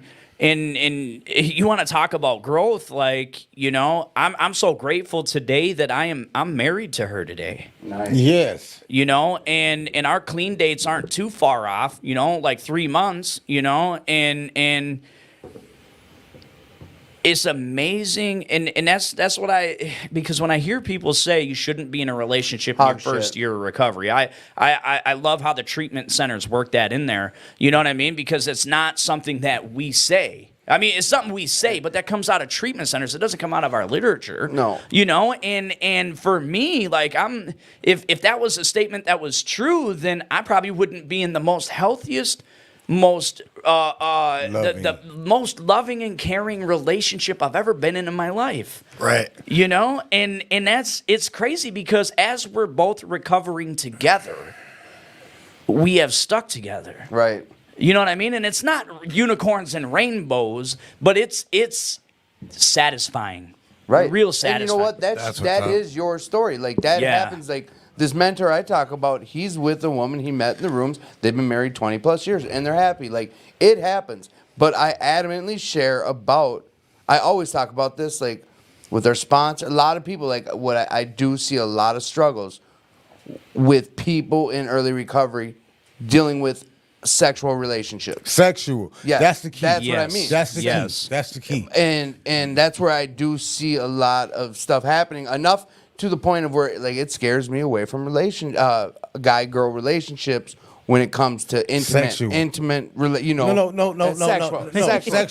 Because, intimate. No, you're right. No, Sexual. because we got to be really, really careful, right? Because, okay, what makes the meetings work, right, is that we share our experience, strength, and hope, right? If I done went through something, right, and I share about it, right? If you take heed to what I just shared, that'll give you an avenue to be like, if he did and it didn't work, I think I better look at my decision, right? But still, we have to have that interaction. We have to. Yeah. Well, that's part of entering back into society. Like that's part of life. Yeah. We have to. We can't just 86 it. It's eventually got to happen. But you know what? I got to ask you, Sam. You dropped a question on us, and like we heard from both of them. Was there a point in time? I wrote it on my Red Bull can, so I won't forget. No, was there you know that you know that obsession? I did. Hell yeah. I seen it. I seen him writing, but I ain't know what he was writing. I didn't know you I could just didn't write want to on Red forget Bull to make cans sure with you answered the Sharpies. question. Was there a point, like Tad shared, Harley shared about it, was there a point in time that obsession, that point, do you recall that? You asked the question. Right. What's your answer to it? About you said, was there a point in time that you realized that the obsession, I think it was obsession was the word you used, that left you? Yes, I don't remember the exact time because none of us do. Right. Right? But then a spiritual awakening happened to have us reflect back to wait a minute. Wow. I don't remember. Wow. I don't remember the exact day or time, but I know when I realized it. I was living in Pittsfield, Massachusetts, right? Right. And I was going through some stuff, and I quit the meetings.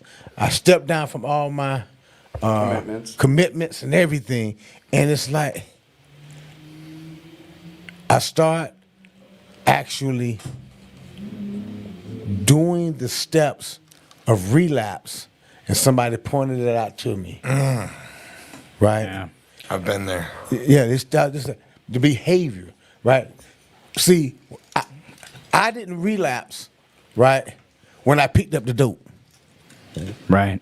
I relapsed months prior to that Yeah. on my behaviors, my attitude, you know what I'm saying? And so to answer your question, I I can't remember the exact date. That's why I posed the question, because none of us remember the exact date. Right. Because we don't even know the exact date when we crossed that don't imaginary line. You don't realize it from happened getting till high, after. having fun to Becoming the problem. Yeah. I share about that too. There was a point in time where, there's a reason I was a junkie for so long. It wasn't Tim started as a junkie. Like there's a progression. There's like a famous speech that lady has. It's, I didn't start with a needle in my arm. Like, that's not where we started. Like, we started, it was fun, high school parties. And there was a point. This stuff was fun. Yeah. And some of those so-called normies, like, they were able to stop and just do it on the weekends or whatever. Like, that's not where the plan was never to end up in the gutter. Right. My plan was never to end up in the gutter. You ain't by yourself. Right. But, but treatment taught me to use I statements. No, right. Because I can't assume everyone's in that same boat as me, but it's like, I never planned that way, but you're right. There was a point in time where it turned into work. It turned into enough where my decision was I got to stop. Yeah. Like, and I can't do it on my own. I need help. Like, there was that point where it was so damn fun and it was good and to this is killing me. Right. Like, and I don't know when that point in time was. It's just like all of a sudden I was fighting, doing everything I could not to pick up to, wow, I don't have to pick up. Right. Do we got a question? No. One of my sponsees, I'm trying to type into my phone, right? What's the name of this thing? So could you type it in for me? Yeah. Okay, 2218's Attitude for Gratitude. Yes. Attitude. Here, Elena, see, we got producers for this stuff. Here you go. So here, I'll share it for mine. Like, I had, you can call it reservations. I always said, like, if X, Y, or Z happens, I'm going back out. Right. Like, those are the type of, my story. Like, I always said that in early recovery, if mom dies, I'm going back out. If my brother dies, I'm going back out. Shit like that. I would say these things. And say it from a mountaintop as heavy as I was preaching recovery. Well, one of those things happened. I made it through all that. I was there for family during all that. Like, I showed up. I was present. And yeah, a few months later, I look back on it, and like, that's part of my story now. Like, I experienced the worst trauma. I experienced one of the worst moments of my life and realized at the end of the day, like, I never once thought about using during that whole experience. Like, I was focused on being present and being there for others. Like, it's crazy how that works. And now I look back, but you said we've been sharing about it. Like, it's still a daily, we work at this. Yeah. It's not the old light switch syndrome. Like, all right, we're fixed. Unfortunately, it doesn't work that way. One of the fellowships, the book talks about, like, the modern marvels of science hasn't came out with that one single pill that can fix us yet. Yeah. So we have to work. Yeah. Like, this is a daily reprieve. That's why it's so important to work in active program of recovery on a daily basis. You know what I mean? And that's, you know what I mean? I that's why I'm so grateful, like, you know what I mean? Because one thing my sponsor instilled in me early on in my recovery was, like, are you like when you get to that moving on section, you know what I mean, of the step working guide, how do you know you're ready to move on? And for me, like, I know I'm ready to move on when I can see that I'm practicing these spiritual principles behind or in the step, embodied in the step in my daily affairs. Your day-to-days. In my day-to-days, you know what I mean? Because if I'm not, then it's not, because it's not a process on paper, it's a process in behavior. And if I'm not applying the tools that I'm getting from working the steps, then I'm not working a program of recovery, and it's been mind-blowing, man, to see some of the garbage, you know what I mean, transform into something that is 100 or 360 degrees away from that, or 180, whichever way you look at it. But you know what I mean? But like now, like, my main focus is, like, how can I give back to others to, keep what I have, and in some of that, like, there's some failure there. And I fail every day, and how do I work through that, in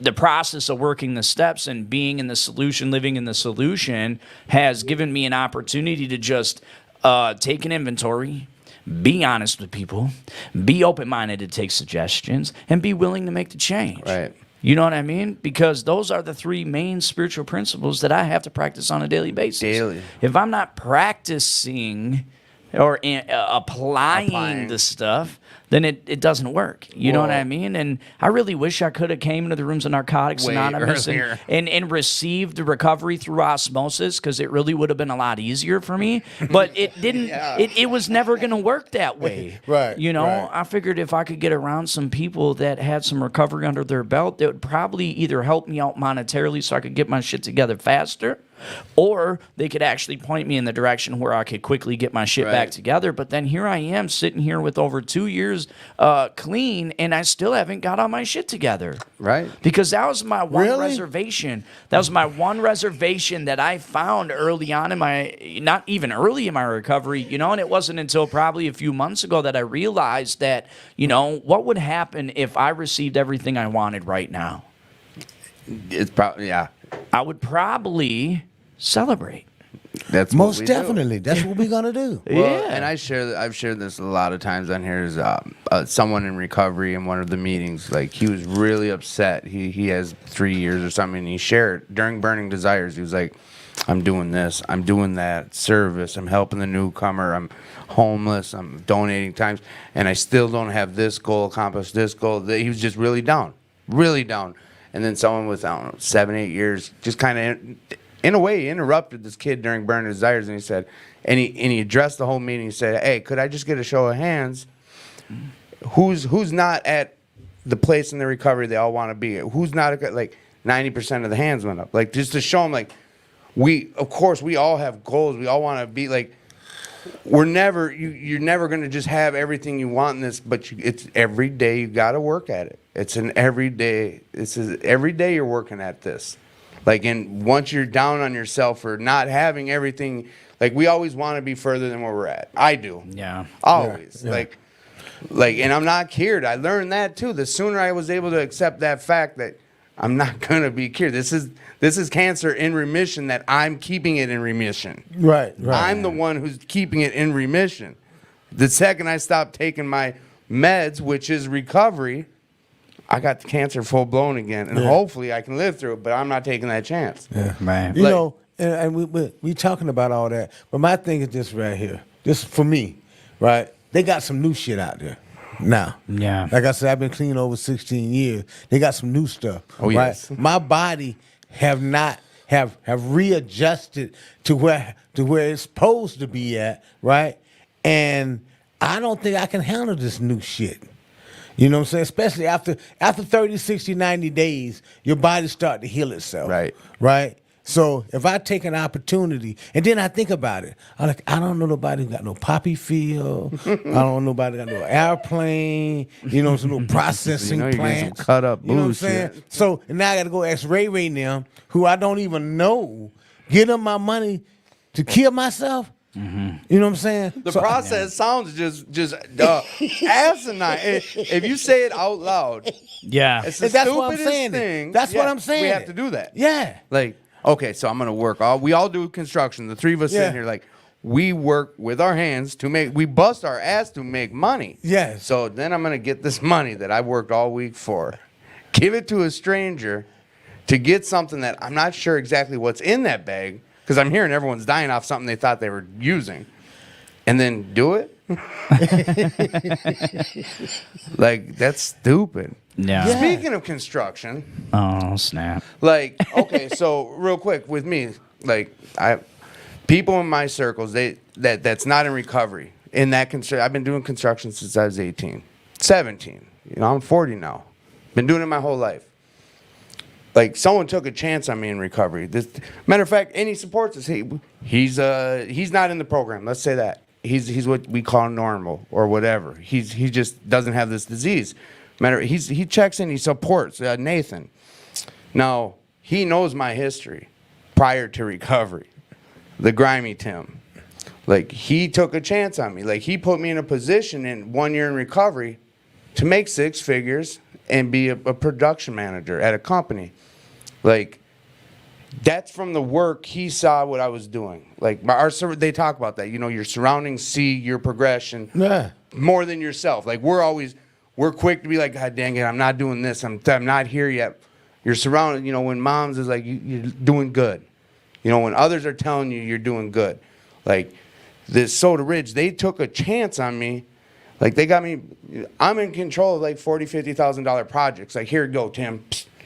Like that responsibility of doing that type of stuff, like that solidifies a lot of the work I do. Like for me personally, going out there and having a homeowner give me the garage code, or here's the keys, like I'm gonna be at work, things like that. I was sharing about it that someone, like a homeowner hands me $500 before the day's over, and I still got the job to finish. I stay and finish.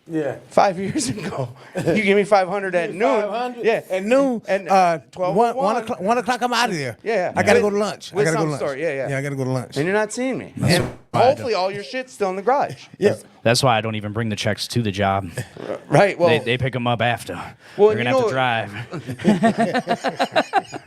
like we do construction, like the nasty the persona around a lot of construction guys, you know, alcoholics. I think that's in every field. Alcoholics, dope, fiend, whatever. Like you shared about having to deal with that, Harley. Like, and you work and if I'm not mistaken, like you give people chances to come, you know, learn a skill. Like, talk about your if you don't mind. Talk about your job, your company. Like, what do you do?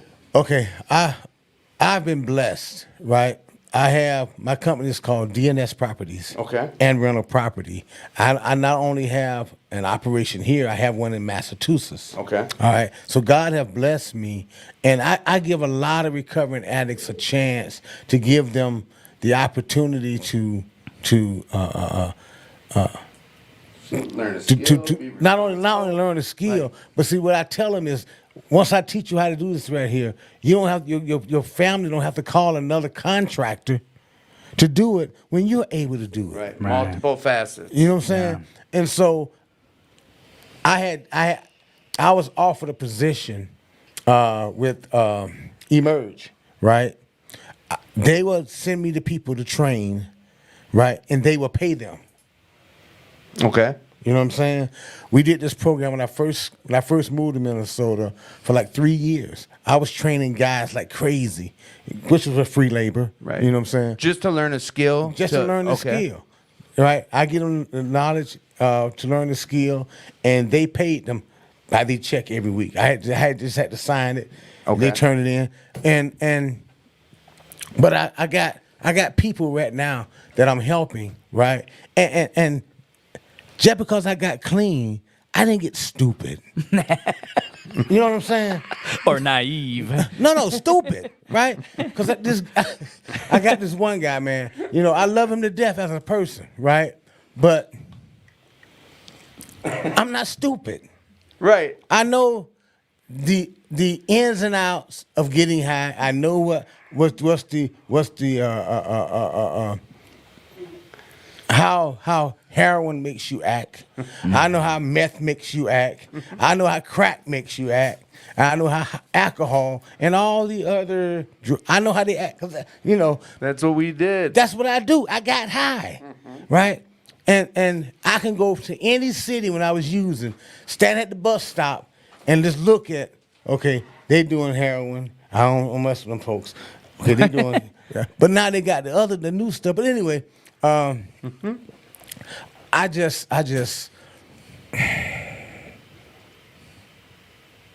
I hate to let people go because somebody gave me a second chance when I came here. Right. Right? But don't take my kindness for weakness. Right. Or think that just because I'm clean that I'm ignorant. Right. You know what I'm saying? Right. Get overable. Yeah. Yeah. And it hurts. It hurts because now that I know that you're being stupid, right? I got a limit to where I can take you. I can take you to an empty apartment and say, we're going to remodel this apartment, or we're going to paint, or we're going to change the carpet, or we're going to do the cabinets. But I can't take you to somebody's house where I'm going to change out a water heater, or remodel the kitchen cabinets. Run some new lights and electrical. Yeah, and they got watches in the bathroom, and you know. So now you're limiting me to where I can take you to work. You know what I'm saying? Yeah. And it hurts. It hurts a lot. Well, Yeah, you give and your it- time. Yeah, go ahead. Yeah. Oh no, it's cool. It's a shitty circle, but like you said, then we're stuck with that whole. Like I was sharing, Nate gave me a second chance, so I get a new guy, or I get a grunt on the crew. I feel it's almost like this program. Someone gave to me what was so freely given to them. Someone gave me a second chance. Who am I not to try to bestow that onto that new guy coming who just wants to learn a skill? But once that occurs, once they start trying to burn my bridge, you know what I mean? Like, you can only take it so far. There are points in time you have to cut that. You have to cut that off. Yes, because yeah. you still have a livelihood. You still have your company you got to keep afloat. You can't have new guys coming in and then under your company name they're stealing the watch out of Ms. Jones's dresser. You know, and it happens, unfortunately. Yeah. Yeah, and I kind of struggle with the same thing. You know what I mean? Because I'm a company owner myself. Oh, talk, man! Come on, man. Hey, we What's the promote. name of your company? Yeah. Trowel Brothers LLC. So, Trowel Brothers. we do stucco and stone on commercial and residential properties, and we're hopping right now. Yeah, a lot of people are. If you're willing to work, My higher power has blessed me, and in that, you know what I mean, 100%. And I when the behavior comes out, I always try to remind myself, because I've been blessed with the opportunity to start giving people their second chance. Right. Yeah, and there's someone that works for me that he's got to be the boss or something. But we used to get high together, and one of my sponsees started working for me, and I just said I gave him a suggestion. I said, hey man, just a heads up, like, I don't know that this guy is using. I don't know that he isn't using. It's better for me if I don't know. right? Okay, the guy shows up, usually a few minutes late. That's a part of the behavior in my eyes. Oh, yes. A part of the behavior is like, he misses shit, and for me, like, I always got to remind myself as an addict in recovery is that it's not my place to tell somebody they have a problem. You know what I mean? But it is my place to make sure I protect myself, because, givers have to set limits because takers don't have any. And Say that again. Say that one more time. givers got to set limits because takers don't have any. And 100% setting boundaries is very, very important for me. But, one thing that I always have to understand too, though, is like, the risk for relapse in anybody's recovery is intact fully, as long as, they're an addict. It's always going to be a thing that can happen. Not that it will, but I always like to think that, as long as I keep in mind, because what protects me is page 120 is how it works and why. So on page 120 is talking about the 12-step, right? And it's talking about the desire, right? And it talks about things like the multiple relapse don't signify a lack of desire, and it's talking about things like, long periods of abstinence don't signify a model, a recovering addict or whatever, And for me, like, that protects me from getting all judgmental about a person and going off the rails, because at the end of the day, who really has a problem in my life? And that's me. Yeah, ourselves. ourselves. The only constant in all of my problems is myself. And for me, like, the moment someone starts fucking up on my jobs, you know what I mean? Don't mind my French. Obviously I gotta let them know. But It's your job. You have a Yeah. responsibility to your homeowners, your 100%. You know what I mean? And the thing is like, I've been learning to instead of get angry. You know what I mean? Instead of trying to get even, you know what I mean? To vocalize how I feel in a manner that isn't necessarily hurtful, but isn't also censoring what the hell I'm trying to say. And I'm grateful that I'm given the opportunity to help somebody, you know what I mean? And unfortunately, I do have a 20-year guy that, you know, I don't really know about, but I think it's better if I don't. Right.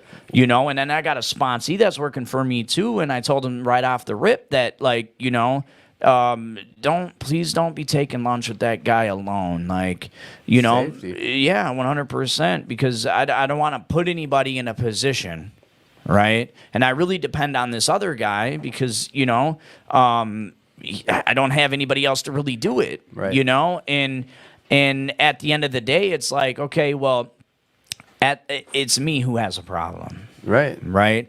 Other people can get high on the weekends and you know what I mean, go to work on the weekdays. And some people can go to work on the weekdays high. Yeah. Oh, yeah. I fucking can't. I'll be in the biffy for fucking 3 hours trying to hit the same vein and never get high. Well, and I believe You know, this and- much when it comes to that with both of you, like when we're on the sites and we give a person, like, I commend that. Someone give like there's that pillow guy who gives jobs to people in recovery. Like, I feel that's I respect that. Like, I feel good about that when there's a company that gives felons a second shot, when there's companies that hire the addict that wants to give him a second shot. But then again, we're on the job site. We have to differentiate. You know, this is work. Like I can't be responsible for your recovery. Like, there has to be a line that's drawn where you're right. Like, I have to get this job done, and there has to be some responsibilities here. And we, you know, the meeting time is the meeting time. Recovery is recovery. Right. But we have a duty to our client. We have a job to complete. And if, you know, that second chance can only go so far before it starts digging into your livelihood. Yeah. Yes. You know, we have to have that line, and we have to know where that line is drawn. Like, I don't know. I really wanted to make sure we talked about this. This is the first time we've had all three construction guys on the podcast. Yeah. Well, thank you for having us, man. And we, Yeah. oh, that's not the reason you guys are here. Okay. Tad's the mastermind while you guys are sitting in these chairs. This was Matt's show. Matt Yeah. is Yeah, the Matt. mastermind. Yeah. Matt brought these guys Yeah, on. he actually approached us. I think we were in North Dakota at the time. Yeah, At the convention. Yeah, At the at the convention. Yeah. Yeah. No, because we didn't have a show then. No, There- but weren't you talking to him about it? Oh yeah, my It was wedding. at your wedding. At my damn wedding. Oh, wow. Jeez yeah, I'm Louise. sure that's what he was Jeez thinking Louise. about at his Hey, wedding. thanks He's for like, the invite, honey, hang on. We're talking podcast. What's super I'll be at crazy? the chapel shortly. What's super crazy is it was kind of like an NA convention. Your wedding. Yeah. It like yeah. Minus yeah. Tad. My wedding was like that. I know, Was it? minus me, yeah. Yeah, That's that the- was that's the definitely second- that was definitely an eye opener, you know, because like I've had a lot of friends, you know what I mean, over the years, like lots, you know what I mean, like I've It always was been more that kind people of than person. you thought were going to be there, huh? Well, for one, I mean, and really yes and no, but at the same time, everybody that was most of the people that were there were in recovery. Yeah. You know, and that saying that friendships in recovery, friendships made in NA are everlasting. You know what I mean? And I'm just like Just lasting, not ever.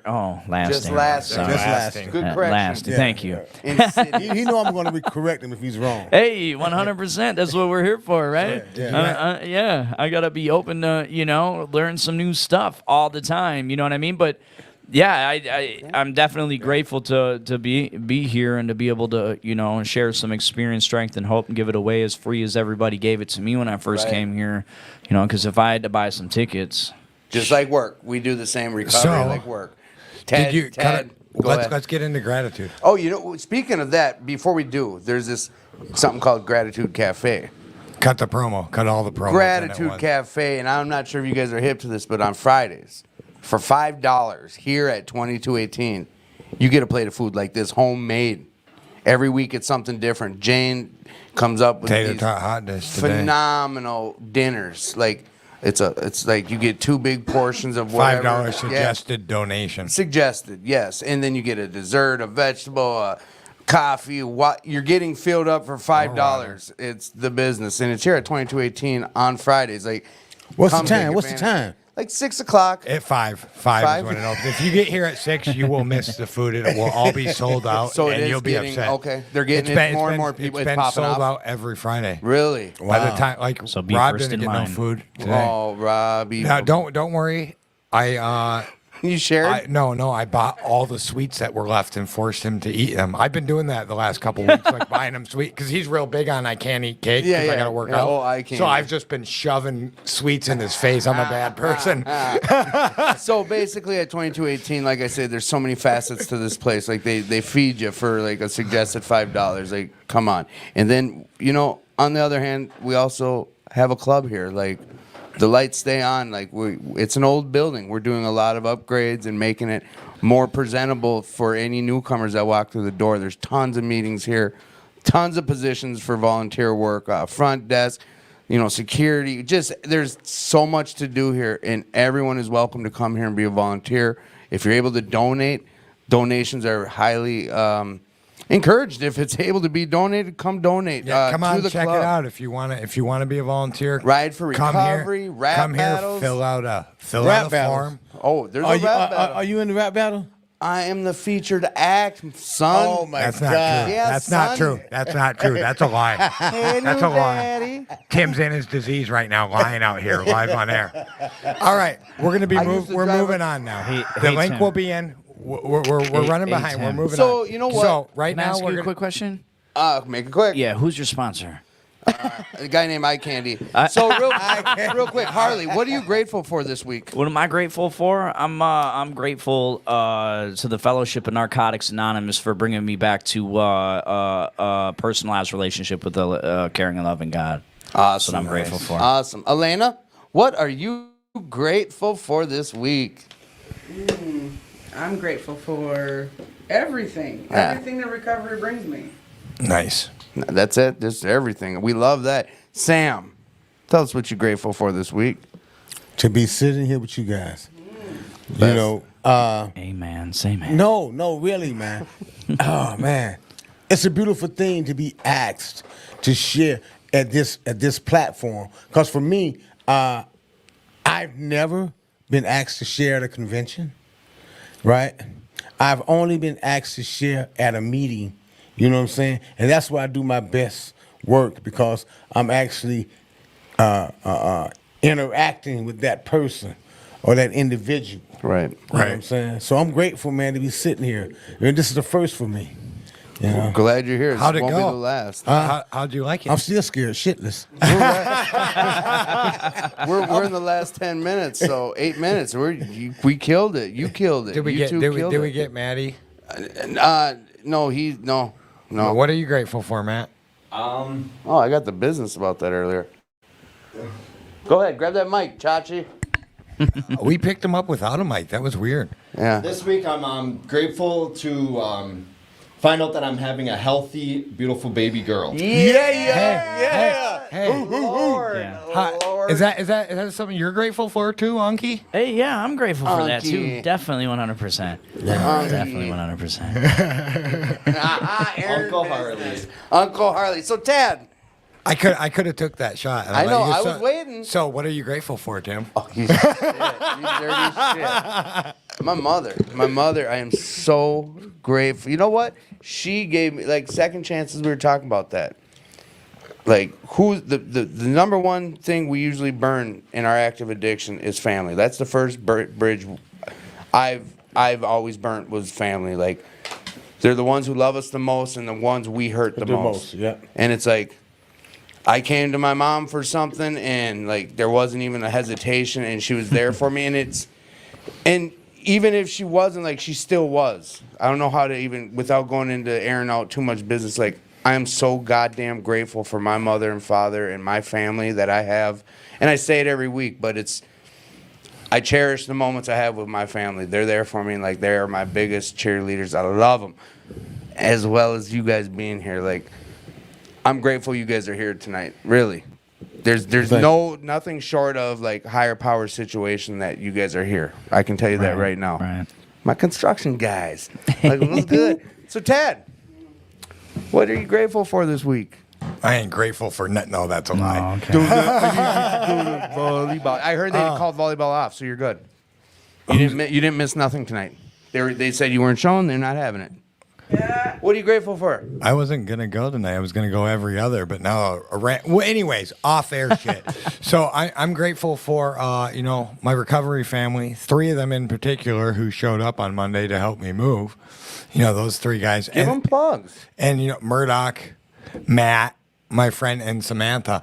And Brandon made an appearance, but he had to work, and Samantha's son was there too. But everyone who was supposed to, I had 10 guys lined up, 10 people lined up, and they all backed out for whatever reason. It's not their fault, but it was, except for Samantha, she didn't back out. To clarify that, but Murdoch the night of, Matt, I was sitting here building a resentment downstairs, dude, I did this for that, and I'm like, you know what? I'm done helping people. If this is how, That's the disease. and I of the haven't disease. gotten- Explain that to him, Sam. That has started my relapses before, and I got through about 8 people on my phone list. I was like, you know what? Screw this. I'm calling Matt. And I called him, and he was like, yeah, just call me. You don't get to resent. He's like, we'll figure it out. And he's like, is that the first? I'm like, that's like the 30th time. That's just the first time in a long while I've gone down that rabbit hole.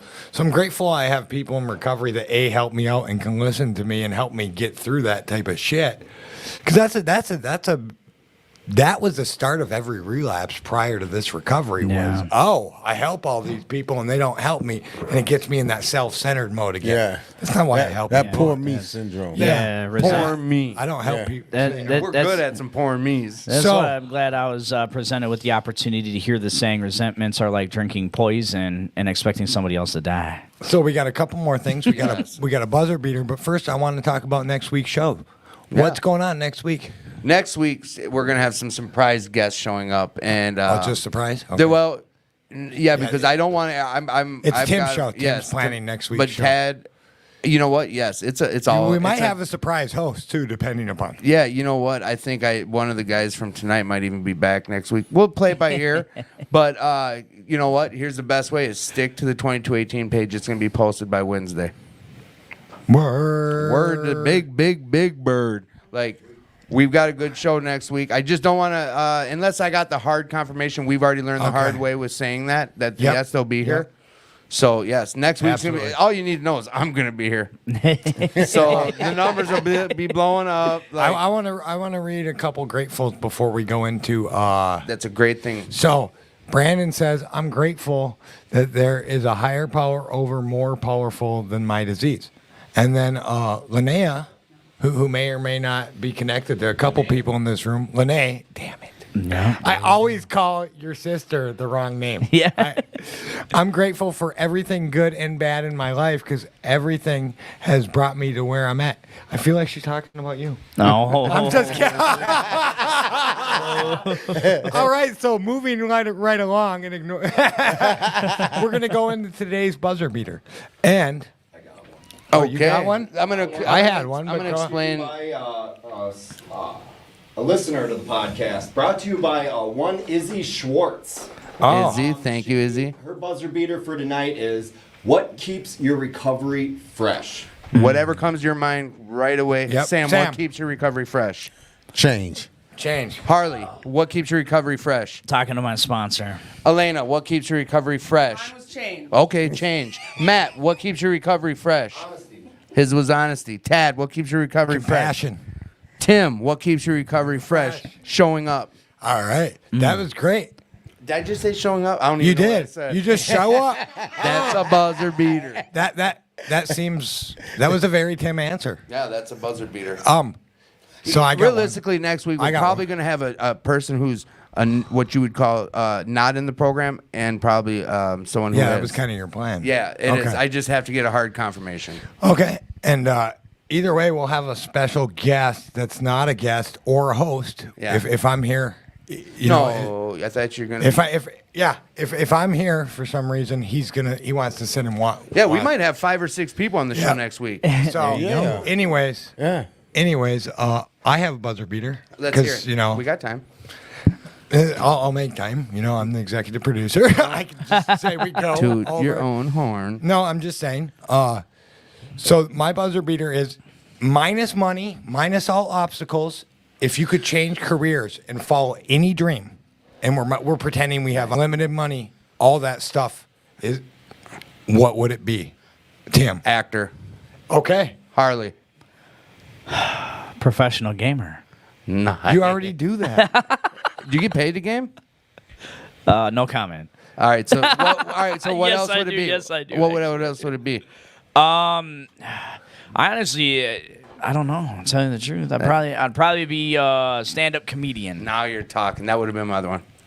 Sam. I wouldn't change a thing. You got to. No. Okay. No, because if I change it, I won't be the person I am today. Amen. Oh, come on with this whole philosophical It's the bullshit. No, truth, I'm joking. though. I'm joking. You asked me for the truth. I'm giving And you I the truth. appreciate the honesty. Yeah. Money is No, not. no, it's all taken care of. Works for suckers. Who would work if they had all the money in the world? All right. So So, you're Matt, Travel. You would travel. Matt would be a professional traveler. Elena.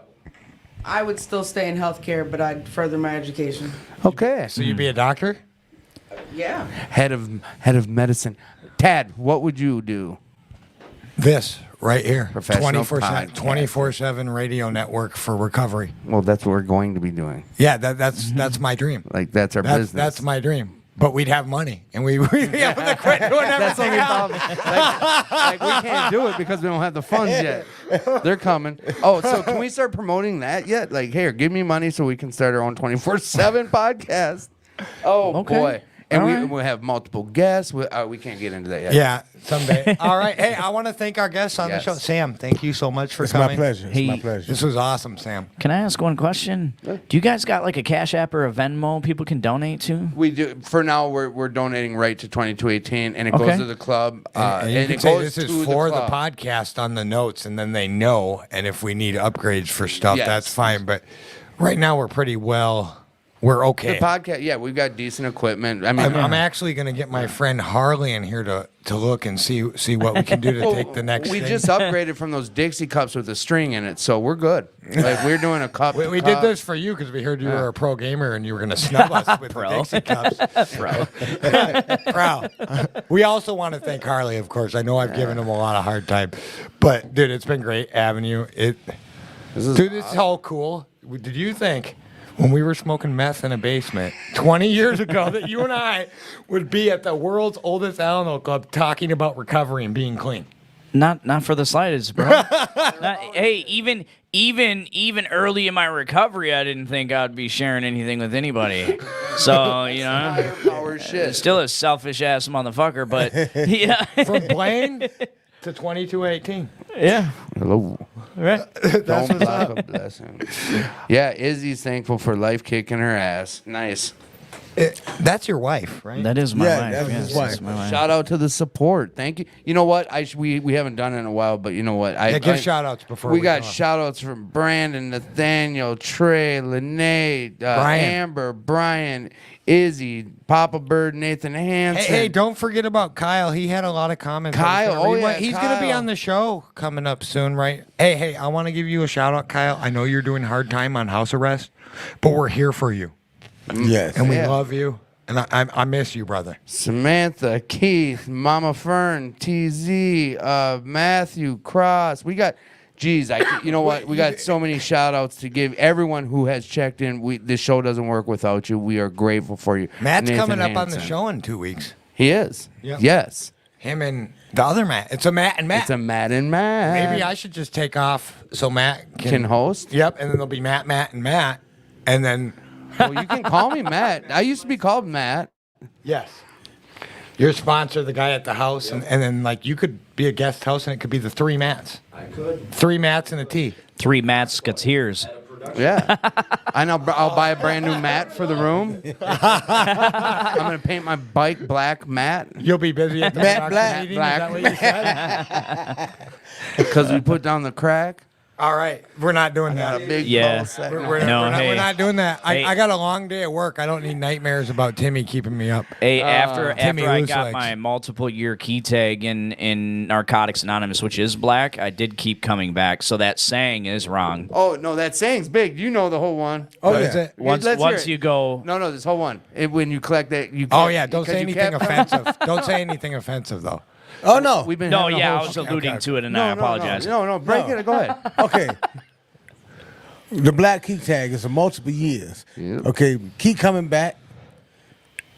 Don't smoke crack. Don't drink Jack. Don't shoot smack. Don't drink Jack. And break your bubble. Boom. Yeah, so he actually says it a little differently during the meeting. Yeah, He actually says, you probably pawned all your bling bling. So they come on, say the whole thing. He said you probably pawned your whole bling bling, so we gonna give you some. So they made it black and gold. Because you did what you was told. Gold They made it and gold and black. black because you kept coming back because you didn't buy a sack. You didn't drink Jack. You didn't shoot smack. You didn't smoke crack. And you broke your bubble. Now he's guest hosting on the rap battle. I tried to drop the big. All right, we got to wrap. Yep, we're gonna wrap it up. So, hey, I just want to say thank you everyone for tuning in from the Attitude for Gratitude, brought to you by 2218. Sam, you want to say bye to everybody? Yeah, have a good one. Harley. Have a very super fantastic night and week and recovery. Hey, no matter what you're going through, no matter what's going on, people care about you. You are valued. You are enough. Just come check us out. Come find a meeting. Give me or Tim a call if you're struggling. There's plenty of support. We love you. You are valued. And I want to say good night to everyone. Night. One thing. First Friday. Next Friday. Yes, first Friday at the ICCM Life Center. No. I meant No. what? I meant what? Oh, Is that Redeemer. at the Church of the Redeemer. Redeemer? Church My of the bad. We Redeemer. rapping. Yep, we wrapping. We wrapped. Bye, everybody.